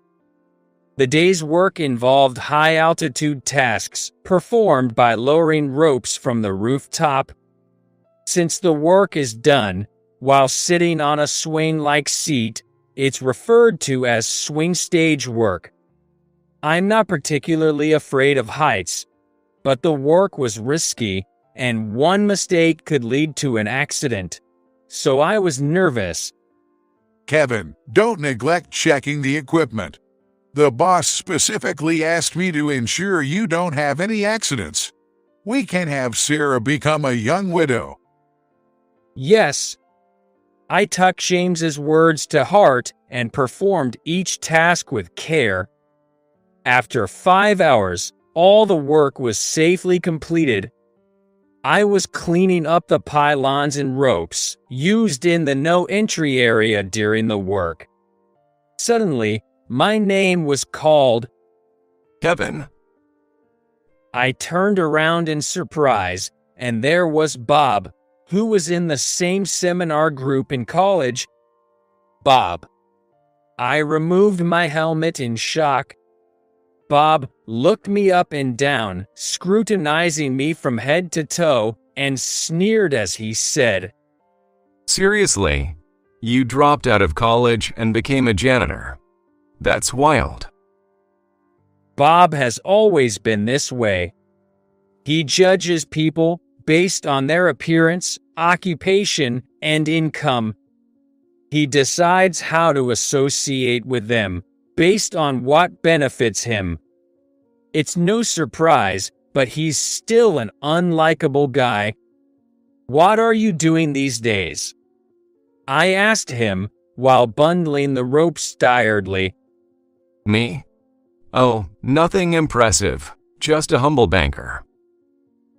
Bob said that deliberately while walking around to face me, straightening his suit collar, and flaunting his company badge. It was a familiar badge. That badge is from Sarah's bank. Bob and Sarah are working at the same bank. I couldn't hide my disturbance. Seeing my reaction, Bob grinned smugly. Looks like you've got it tough. I've got to go now. I wanted to leave quickly, worrying that any further interaction might negatively affect Sarah's work. Then Bob said, Oh, by the way, I'm getting married next month. A lot of old college buddies will be there, so you should definitely come to the wedding. Everyone would be so happy to see you. I spat in my mind at the thought. There's no way I'd go out of my way to attend your wedding reception. But I decided to keep it cool, especially since he's Sarah's coworker. It's better to play it safe, not knowing the nature of Bob and Sarah's relationship. That's congratulations. I'd love to attend and celebrate, but unfortunately. Glancing over, I saw Bob smirking at me. He must think I'd be too ashamed of my own background to attend an elite wedding and was trying to make me come up with an excuse for not attending. He probably planned to use this as fodder to mock me while drinking with the others. Fine, if that's how it is, I'll proudly show up. I've got nothing in my life to be ashamed of. I had lost my composure. With a broad smile, I said, "Oh, I'd be delighted to attend." Then Bob looked at me with a surprised expression, his eyes lighting up as if he had seen something unexpected. His eyes were like those of a hyena that had spotted its prey. With the corners of his mouth lifted, a sly smile appeared on his face. Perhaps he had concocted a plan to make me the butt of the joke in front of the elite crowd attending the reception. Great. I'll send the invitation. Bob said that as he left the scene. As I watched his back, I already regretted my decision. Later, the wedding invitation from Bob arrived. No way. Kevin, you know Bob. At night, when Sarah returned home, she saw the invitation addressed to me among the mail on the table and said that to me while I was preparing dinner in the kitchen. We were in the same seminar during college. It seems Bob works at the same bank as you, Sarah. Do you know him? Know him? He's my peer, and we transferred this branch at the same time. Now, we work together in corporate sales, so, see? Sarah said this and pulled out her own invitation from her bag to show me. Are we both attending the same wedding? Knowing that Bob and Sarah were in the same corporate sales department at the same branch made me regret even more that I had agreed to attend. It's a small world. I had no idea Bob was your friend. I'll try to maintain a better relationship with him from now on, no matter how infuriating it can be. Sarah said that in a reflective tone while eating dinner. What does that mean? I asked her as I was curious. Well, Sarah then told me about her experiences with Bob. Bob is in corporate sales, just like Sarah, but he has a haughty attitude, looking down on others based on their family background and education, often belittling his colleagues. Because of this, teamwork is disrupted, the workplace atmosphere has deteriorated, and it's starting to negatively affect the work of those he has belittled. Although Sarah, with her top sales performance and prestigious university degree, was never looked down upon by him, she had been openly accused by Bob of using her femininity as a weapon. Moreover, he was reportedly making aggressive loans to meet his quotas, and once, when she subtly warned him, he shouted, "Don't talk back to me, woman." I'm sorry to say this about your friend, but he's the worst. That's why I decided to stay away from him. He's not my friend. I said that as I sharply put down my fork. I was simply unable to hide my anger. What? I thought you were close, since you're invited to his wedding. It's okay. He's been rotten since college. You don't have to deal with him anymore. Sorry for making you feel bad. I said that as if to throw it out. Why are you apologizing, Kevin? Sarah looked at me, laughing and seemingly surprised. I usually don't show negative emotions in front of Sarah, so she seemed a bit shocked. Yeah, well, I tried to cover it with a smile, but my agitation was evident. I couldn't stand Bob's flippant remarks, mocking Sarah as just a woman, without knowing how she comes home exhausted, like a worn-out rag, from working late every day. Sarah is not someone who would use her femininity as a weapon. Her sincerity and straightforwardness in everything she does are what I know best about her. I met Sarah 3 years ago while cleaning the floors of a large building housing several major companies. We have a contract for daily cleaning and a monthly thorough cleaning. That day was for washing the floors in common areas like lobbies and hallways. As it was a weekday, we had to partition the lobby with tape to keep half of it accessible and use specialized machinery for the cleaning. The work progressed smoothly, and the dirty floors quickly regained their shine.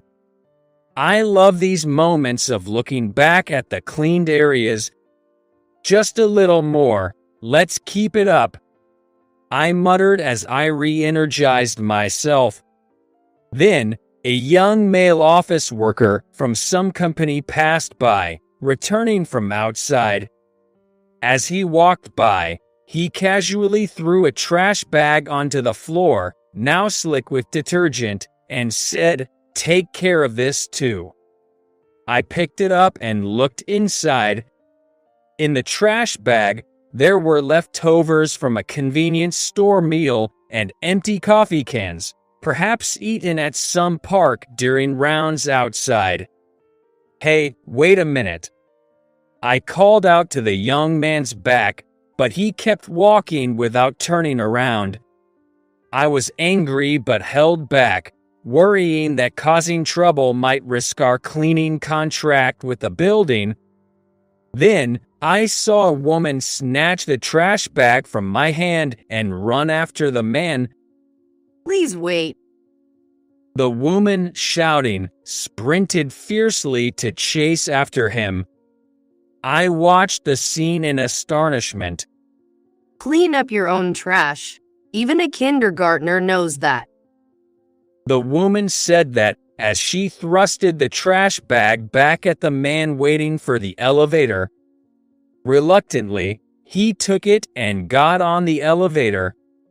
She then ran back to me and said with a smile, "I used to be in track and field." Her carefree smile instantly captivated me. It was love at first sight, and amidst my fumbling, we exchanged contact information. That was a first in my life. That was how I met Sarah.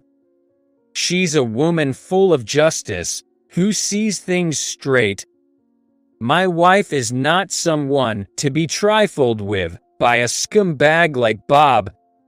I was constantly worried about Sarah having to endure any more unpleasantness from him. Should I cancel my attendance to Bob's wedding even now? No, canceling at this point might cause trouble. Bob doesn't know we're married, so it might be better to pretend to be strangers at the wedding venue. We got married while you were at the previous branch, so his colleagues wouldn't know me. I said that to Sarah. I didn't want to cause her any more worry, especially since she was already going through a tough time. Why? Why hide something like that? Sarah looked puzzled. It's no wonder she didn't understand the situation. To avoid any trouble. Okay. Seeing my serious face, Sarah reluctantly agreed. On the wedding day, the reception was at a top hotel in New York with 500 guests, a grand affair. Bob's bride was a 23-year-old woman named Jasmine, apparently the daughter of a wealthy family owning a restaurant chain. Among the guests, likely business associates of the bride's father, were some VIPs from the city. My seat was on the groom's side among friends. Sarah, sitting at a bank-related table a little away, was pretending to be a stranger as we had promised. As soon as I sat down at the 8-person table, I received chilly looks from Bob's entourage. Then they smirked at me, ostentatiously updating each other on their lives. Names of major firms flew around: top investment banks, major construction companies, leading trading houses. Amidst them, a man named Mike, seated next to me, spoke up. It's been a while, Kevin. It's been 6 years since you left college, right? What are you doing now? Mike was the only decent guy I could talk to there. Rumor had it, he started a business in college and was then the CEO of an IT company. Mike, it's been a while. I'm in cleaning. Mike, give it a rest. Before I could finish, another guy interrupted. Don't you feel sorry for him? A dropout who's working as a janitor. A real-life underachiever, sneaking around among the elite. Just leave him be. Then the others smirked and sneered within my hearing. Bold of you to show up, and a disgrace to our college. Mike looked at me, troubled, but I gestured. It's okay. The bride and groom entered, and the reception began, yet the snide comments toward me continued. I was prepared, being Bob's friend, but couldn't understand why my job was such a point of ridicule. Mike, whispering, "Don't mind them," and smiling was my only solace. This continued until the candle service, when the newlyweds came to our table. Kevin, thanks for coming today. I'm glad you made it. Bob said that as he looked down at me with a smirk. Congratulations. I greeted the bride as well. Jasmine, the bride, was young and seemingly beautiful, but her appearance seemed masked by makeup. What bothered me more was her unintelligent way of speaking. Bob, my arm's tired, Kevin. You do it. She said that while puffing her cheeks like a child. Her blush was so heavy, she looked like she had mumps. Come on, Jasmine. Just a bit more to go. Let's keep it up. Bob soothed her in a cajoling tone. The others at the table exchanged looks and chuckled. I too had to suppress a laugh while watching this. Suddenly, Bob turned to me with a devilish, pale face. Kevin, you just laughed, didn't you? No, not really. I wondered if my inner laughter had inadvertently shown. Then Bob suddenly grabbed a plate with half-eaten food from in front of him and threw it to the floor. Hey, no. Jasmine screamed, almost like a whale. Sauce splashed dramatically on the expensive carpet. My bad. My hand slipped. Bob laughed, looking down at me. People from nearby tables turned to see what was happening. A female staff member rushed over to clean up, but Bob stopped her. No worries, no worries. My friend sitting here is a janitor, used to cleaning up buildings and such. He's accustomed to handling dirty stuff, so let him do it. Please, janitor. But to ask a guest to do such a thing. She began, but Jasmine interrupted. Just do what Bob says, and she dismissed the staff. I was beyond angry, just dumbfounded. Jasmine was looking at me with a sneer, just like Bob. Birds of a feather, hug. You two are perfect for each other. I muttered to myself with a laugh. What? Bob advanced towards me with a changed facial expression. Ignoring him, I stood up and instructed the staff lady. For now, As a quick fix, wring out a cloth in lukewarm water, soak it with dish soap, and dab it to transfer the stain. You should get it professionally cleaned as soon as possible. Then, I glared at Bob. I'm a professional cleaner. If you want it cleaned, come to my office and make an official request. I was about to walk away, throwing a napkin onto the chair. Then, Jasmine blocked my path. Bob called you societal trash. Don't defy the elite. I looked at her closely, thinking how different she was from Sarah, even though both are women. Then I noticed Sarah standing behind the bride. Sarah. Surprised, I saw Sarah tap the bride's shoulder and say with a big smile, I'll have my dad fire your husband. Jasmine brushed off her hand. What? What are you talking about? That's impossible. Who are you? Hey, what's up, you drunk? Save the sleep talk for when you're asleep. Outsiders should stay out of it. Bob tried to push Sarah away. I quickly brushed his hand aside and stood protectively in front of Sarah. Then Tom, the bank's branch manager, appeared, laughing. The atmosphere in the room instantly became tense. You've got a strong sense of justice, just like your father, Sarah. Tom, I apologize for the unsightly scene. Tom, observing Sarah's apologetic demeanor, continued to speak.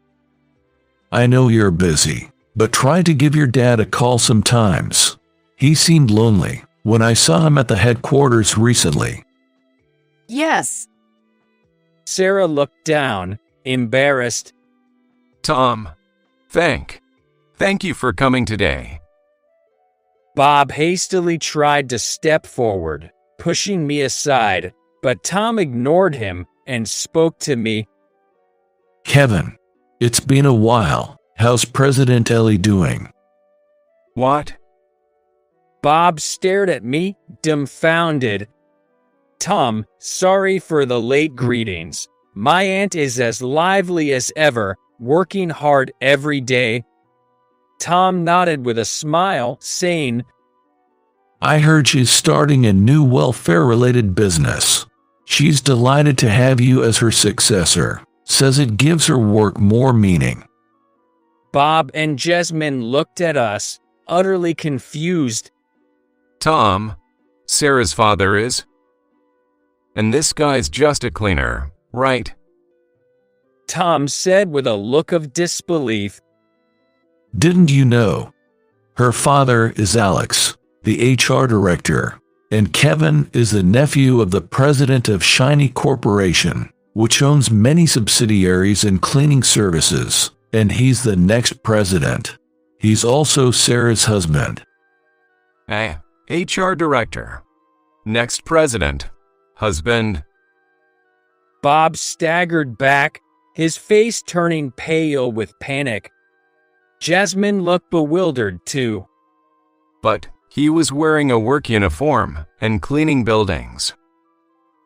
Bob pointed at me as he said that, and Tom, looking impressed, responded, Their company policy mandates that executives, including those involved in management, undergo several years of field training. Understanding the hardships of the front line is crucial for running a company. It's truly an admirable firm. Turning to Bob, he continued, Shiny is a major client of our branch. If this incident leads to a transaction halt, you'll definitely be out on your rear. And if you've soured relations with the HR director too, well, there's no saving you. But hey, wherever you go, do your best with your lovely wife. I must be going. There's more to attend to. Tom left with a laugh. Tom, that's impossible.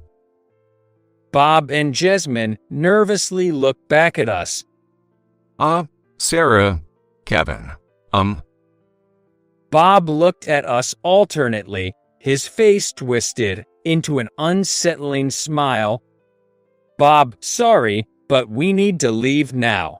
As the next president, I must discuss changing our main bank with the president. When I said that, Sarah also continued, And I need to call my father urgently. Bob clung to us. Please, Sarah. Kevin. Aren't we friends? Friends, that's laughable. I brushed off Bob's hand, saying, You're finished. Bob crumbled to his knees, hanging his head in defeat. Sarah and I left the scene together. Behind us, as we opened the door to leave, Jasmine's screams echoed. Wait, are you getting fired? This is no joke. Call off the wedding. I won't marry a man like this. Daddy, do something. The room burst into chaos. What? You think I want a foolish woman like you? I'm better off. What did you say? Sarah and I exchanged glances and laughed together at the sound. We took a taxi from the hotel, got off near our house at a convenience store, and bought some ready-made meals and beer. Instead of the missed full course of French cuisine, we walked side by side leisurely to our home bathed in the sunset. We felt like we were on a date after a long time. Are you okay with it? Everyone at the bank now knows about your dad. I asked Sarah as we walked in the middle of a small bridge over a river. I grew up watching my mom struggle after the divorce, unable to forgive my dad for being a workaholic and neglecting his family. That's why I worked desperately hard, choosing a career in banking, often seen as too tough for women, determined not to lose to men. Or to my father. Sarah said that with a distant look. Then she continued, But working at the same bank, I finally understood the hardships my father faced. I think he had his tough times too, so I hope to build a good relationship with him from now on. Sarah leaned on the railing, gazing at the river, sparkling in the sunset. She then turned to me. I can feel this way because of you, who always gently supported me. Thank you, Kevin. Her smile made me blush a little. Let's have dinner with your dad sometime. Sarah nodded happily at my suggestion. Later, according to Sarah, Bob's wedding reception turned into a mess afterward. It wasn't just the bride and groom. A huge fight broke out involving their parents and relatives who had been against the marriage from the start, leading to the cancellation of the reception. The couple split up, and the engagement was broken. As for Bob, he was transferred to a subsidiary of the bank afterward. He was completely off the promotion track. Since that incident, Bob seemed to have become quieter, as if he changed. But people don't change that quickly, so he's bound to slip up again soon. Years later, Sarah was transferred to the main office, working daily in the HR career group, conducting external training and programs to support female employees' growth. She was also putting effort into creating a work environment where women could balance work and parenting, becoming notable as a female executive in the media. As for me, after finishing my field training, I was receiving formal successor training under the president. You're really looking good in a suit. I wish your brother and sister-in-law could see you. I spend my days dressed in an unfamiliar suit, accompanying the president on visits to clients. Ellie would sometimes say such things and become tearful. At the end of the day, I stood on the usual bridge and watched the sunset. Lately, I've been feeling how truly fortunate it is to have a fulfilling job. I wish I could tell my younger self, who suddenly lost his parents, dropped out of college, and was despairing, about the happiness that was yet to come. Kevin? Startled by my name being called, I turned around to see Sarah, walking towards me with a smile, waving her hand. "Welcome back. You're home early today." Sarah approached me, slightly embarrassed, and said, I left work early today to go to the doctor. "Are you okay? Is something wrong?" I asked, surprised. Sarah didn't answer, but smiled brightly and pulled an ultrasound photo from her bag. Hiding half of her face with it, she looked at me with tears in her eyes. It's 3 months. Overwhelmed with joy, I instinctively hugged Sarah. We're going to be parents. She said that with tears in her voice. Oh, I wish I could tell my younger self that I am incredibly happy now. Let me tell you right here and now about the outcome of your interview. Coming from a single parent in the middle of nowhere, you're bound to be useless, not hired. Your parents supposed to be dumb. With those words and a laugh from the interviewer, Johnson, my worn resume fluttered to the ground. Clenching my fists on my lap, I mustered a response. I got it. Then, I stood up and left the room. I'm a 29-year-old woman, currently a part-time worker. After graduating from college, I quit a company I was working for last year. Now, I'm back home, helping my mom run the family farm. My dad passed away when my brother and I were young, and the farm was originally his. Life is more comfortable now, but it must have been a continuous struggle for my mom, managing the farm and raising us alone. That's why I felt a sense of inadequacy with how things were. When my brother started seriously considering taking over the farm, I wanted to repay my mom in a different way. I worked hard, graduated from a big-name university, and landed a job at a local company, which turned out to be a typical toxic workplace. So much overtime, working weekends often, and the boss's unreasonable demands were relentless. After more than 5 years, I quit due to physical and mental health issues. I was down after returning home, but slowly regained my spirits thanks to my mom and brother's encouragement. Thinking I couldn't stay this way, I restarted my job hunt. "Why don't you just work here on the farm with your brother?" my mom suggested, making me waver. But I knew I couldn't rely on them anymore. Sensing my dilemma, my mom, as if reading my mind, showed me employment information on her cell phone. It was a major food corporation based in a big city, similar to New York. According to her, they were hiring mid-career employees. This big of a company. I was hesitant, but after hearing my mom's reasoning and my brother's support, I applied. Somehow, I passed the document screening and found myself at the company for an interview. I never dreamed I'd be interviewing at such a big firm. I'm getting nervous. For a moment, I felt like running away, but I took a deep breath. At the reception, I asked for directions to the interview room for mid-career hiring. It seemed I was the last candidate for the day, and the waiting area was empty. Soon, the door opened, and a man who had just finished his interview came out.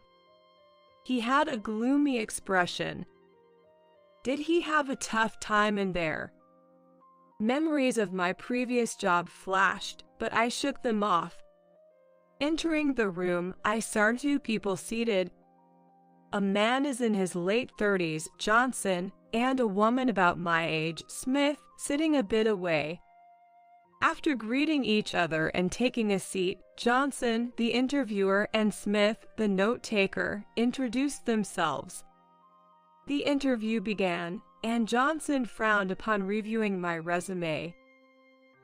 Graduated from a famous university, huh? Why did you leave your last job? I braced myself. I knew they would ask about my resignation. At my previous job, the workload and frequent weekend work affected my health, leading to my resignation. I prioritize work over myself due to my strong sense of responsibility. Now I'm recovered and ready to contribute, applying what I've learned. Before I could finish, Johnson burst out laughing.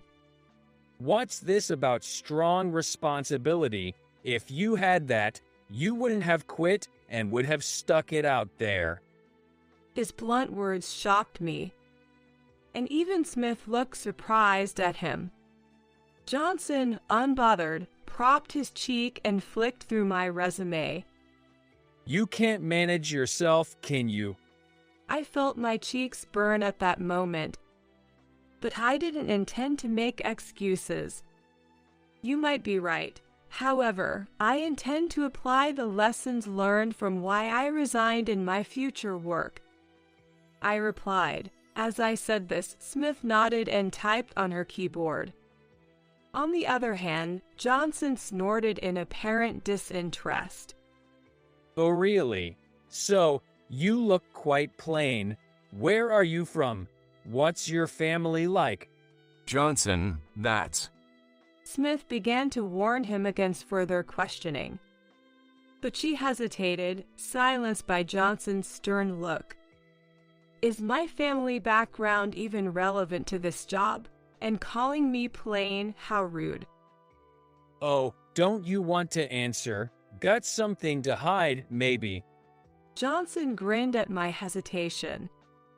His words about hiding something struck a nerve.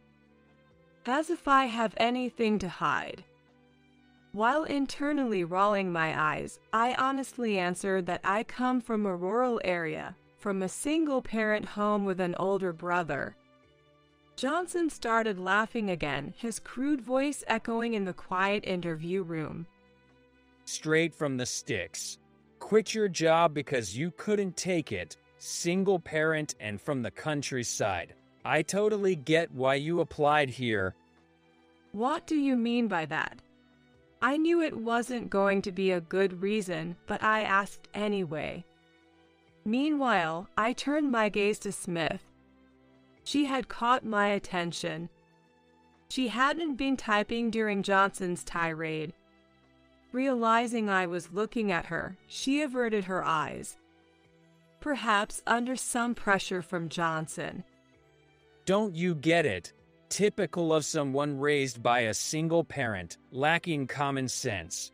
I pity you, no cultural knowledge or common sense. That's why you probably thought a big company like ours might hire you. Put yourself in our shoes. After his relentless criticism, Johnson turned to Smith, right? But she just looked down silently. Whatever. Johnson scoffed, not getting the agreement he expected. I was trembling with anger. I was trying to stay calm, but it might have shown on my face. Johnson announced loudly, Let me tell you right here and now about the outcome of your interview. Coming from a single parent in the middle of nowhere, you're bound to be useless, not hired. Your parent's supposed to be dumb. Then, for some reason, he tore up my resume and threw it away. Pieces of what used to be my resume fluttered down. Who could have imagined such treatment and harsh words? I clenched my fists on my lap. I didn't mind being insulted. that I couldn't stand being ridiculed for my background and family by a stranger. Indeed, I quit my job once, regretted it, and felt down, but my family helped me regain a positive outlook. The anger inside me flared up even more. I got it. Then, I stood up and left the room. Right after stepping out, I took out my cell phone and made a call. He wanted to see my parents, huh? My mom answered quickly, concerned. "What's up? Are you okay?" She must have noticed the tremor in my voice. Just then, Johnson and Smith came out of the room. It seemed like it was indeed the last interview. Our eyes met firmly. Without looking away, I spoke to my mom on the phone. "Mom, the interviewer is calling for you." Hearing my words, Smith looked puzzled, and Johnson burst into laughter again. What? Did you call your mom? It seems you weren't independent from your mom. Typical of someone with no sense, raised by a single parent. My mom seemed to hear Johnson's laughter and said, "I'll be right there," before hanging up. I smiled confidently and replied, "My mom will be here shortly. You wanted to see her face, right?" My mom arrived in less than 5 minutes. Surprised, Johnson said, "Wait, you had your mom waiting at the main entrance." Typical of a single-parent upbringing, overprotecting and hence not nurturing common sense. He continued to throw insults at both of us. My mom narrowed her eyes, seeming to understand what had happened. Just as Johnson was about to spew more insults, he noticed someone standing behind my mom and froze. President Mike, why are you here? Johnson's reaction startled Smith as well. The man referred to as the president calmly explained, "Well, I was just talking with her. I thought I'd accompany her if there was any problem." Johnson looked bewildered, wondering why my mom and the president were together. My mom explained, "I came to the city with my daughter. While she was interviewing, I was discussing business in the president's office. I also wanted to thank him personally for the interview opportunity." She handed out her business card. "That's why she could come to me so quickly after the call." Johnson's eyes widened upon seeing the business card. What? You're the representative of that big farm we trade with? He then looked at me intently. "Yes, I am the daughter of the farm's owner," I replied. Johnson stammered, "If you had told me you were the daughter of our trading partner." Our farm's produce, managed by my mom, had become a branded product due to years of hard work and was famous in our local area. It was even gaining national recognition. I found out when my mom suggested this company that my late father and the president were close both personally and professionally. When I returned home and started job hunting again, my mom mentioned it to the president during a business conversation, and he offered me to take the interview and test at his company. My mom had explained this to me, but I was hesitant. 'Cause I don't want to be seen as getting a job through connections. The president, knowing how I felt, didn't inform the interviewers that a trading partner's daughter was coming. What's this all about? Johnson was in disbelief at my explanation. While he was flustered, my mom and the president were chatting amicably. The president has been looking after us since my husband passed away. I'm truly grateful. Don't worry. Your husband was a great help to me, and it's not just that. It's because of the attractive produce you grow. Your farm has grown wonderfully. Your husband would be proud. Listening to their conversation, I realized that although I knew my mom worked with various companies, I hadn't known she dealt with such a large corporation. My brother, being the successor, probably knew, but I had been oblivious until recently. The president turned to Johnson. So, was there any problem? No, sir, no problem at all. Right, Smith? Johnson, looking desperate, sought agreement from Smith, who seemed confused and shifted her gaze. You don't need to worry about causing trouble. Please tell me honestly. The president encouraged gently. Smith, as if making up her mind, finally spoke up. Johnson has been verbally abusive to all interviewees, including her, criticizing her appearance and single-parent upbringing. It's questionable behavior. Johnson, furious, yelled, "You're lying," and reached out towards Smith. "What are you doing?" I quickly stepped in to protect her. He also instructed me to only record what he wanted. I was afraid to disobey him. I'm so sorry. Smith, seemingly having held back for a long time, tearfully exposed Johnson's actions from behind me. Finally, she handed the president a bag containing my torn resume. Johnson's face fell. Then I explained to my mom and the president 'cause they were wondering. He said me unfit for the job right here, saying a single parent, countryside upbringing made me useless. That's when he tore up my resume. That's a lie. President, she's making it up. It's all false. She did it, not me. Shaking my head at Johnson's attempt to shift the blame onto Smith even now, I approached the president and offered something.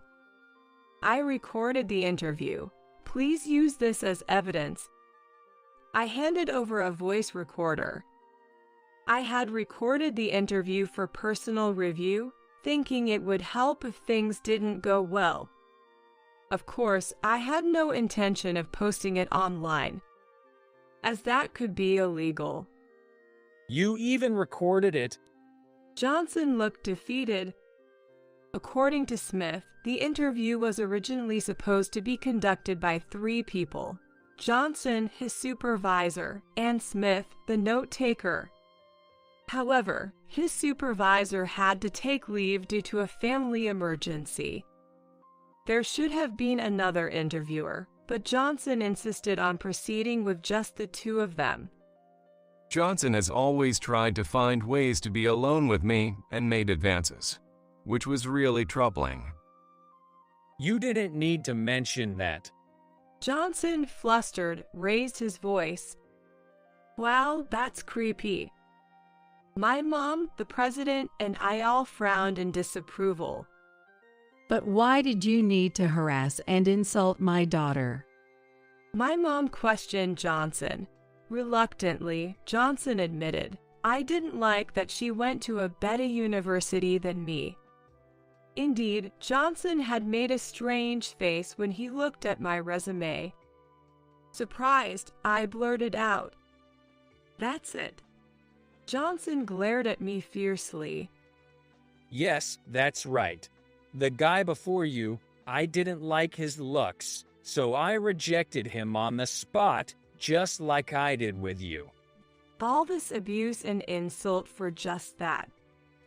He had taken advantage of his supervisor's absence to reject candidates he didn't like, apparently as a stress reliever and to impress Smith. But showing such behavior certainly wouldn't win anyone's heart. For such childish reasons, you've hurled abuse and insults at others, as a professional. No, as a human being. How do you justify that? You labeled me as unreasonable for being raised by a single parent, but it seems to me you're far more unreasonable.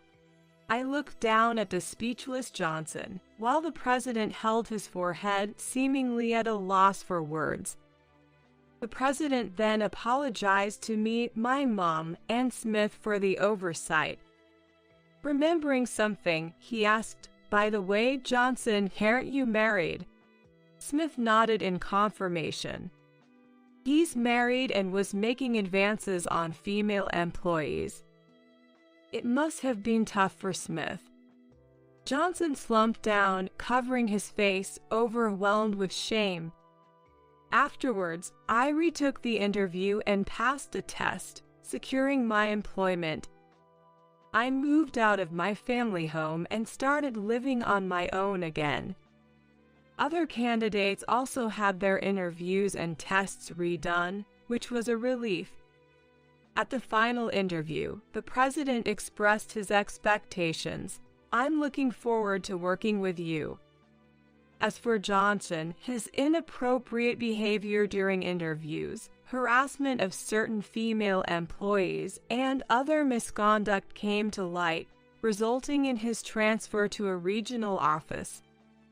Rumor has it he's now divorced. As for Smith, who was the note-taker, we've become close friends, now calling each other by first names. I'm now working in a product development department, leading a busy yet fulfilling life. I'd be delighted to eventually work on products using vegetables from my mother's and brother's farm. To achieve that, I'm determined to work even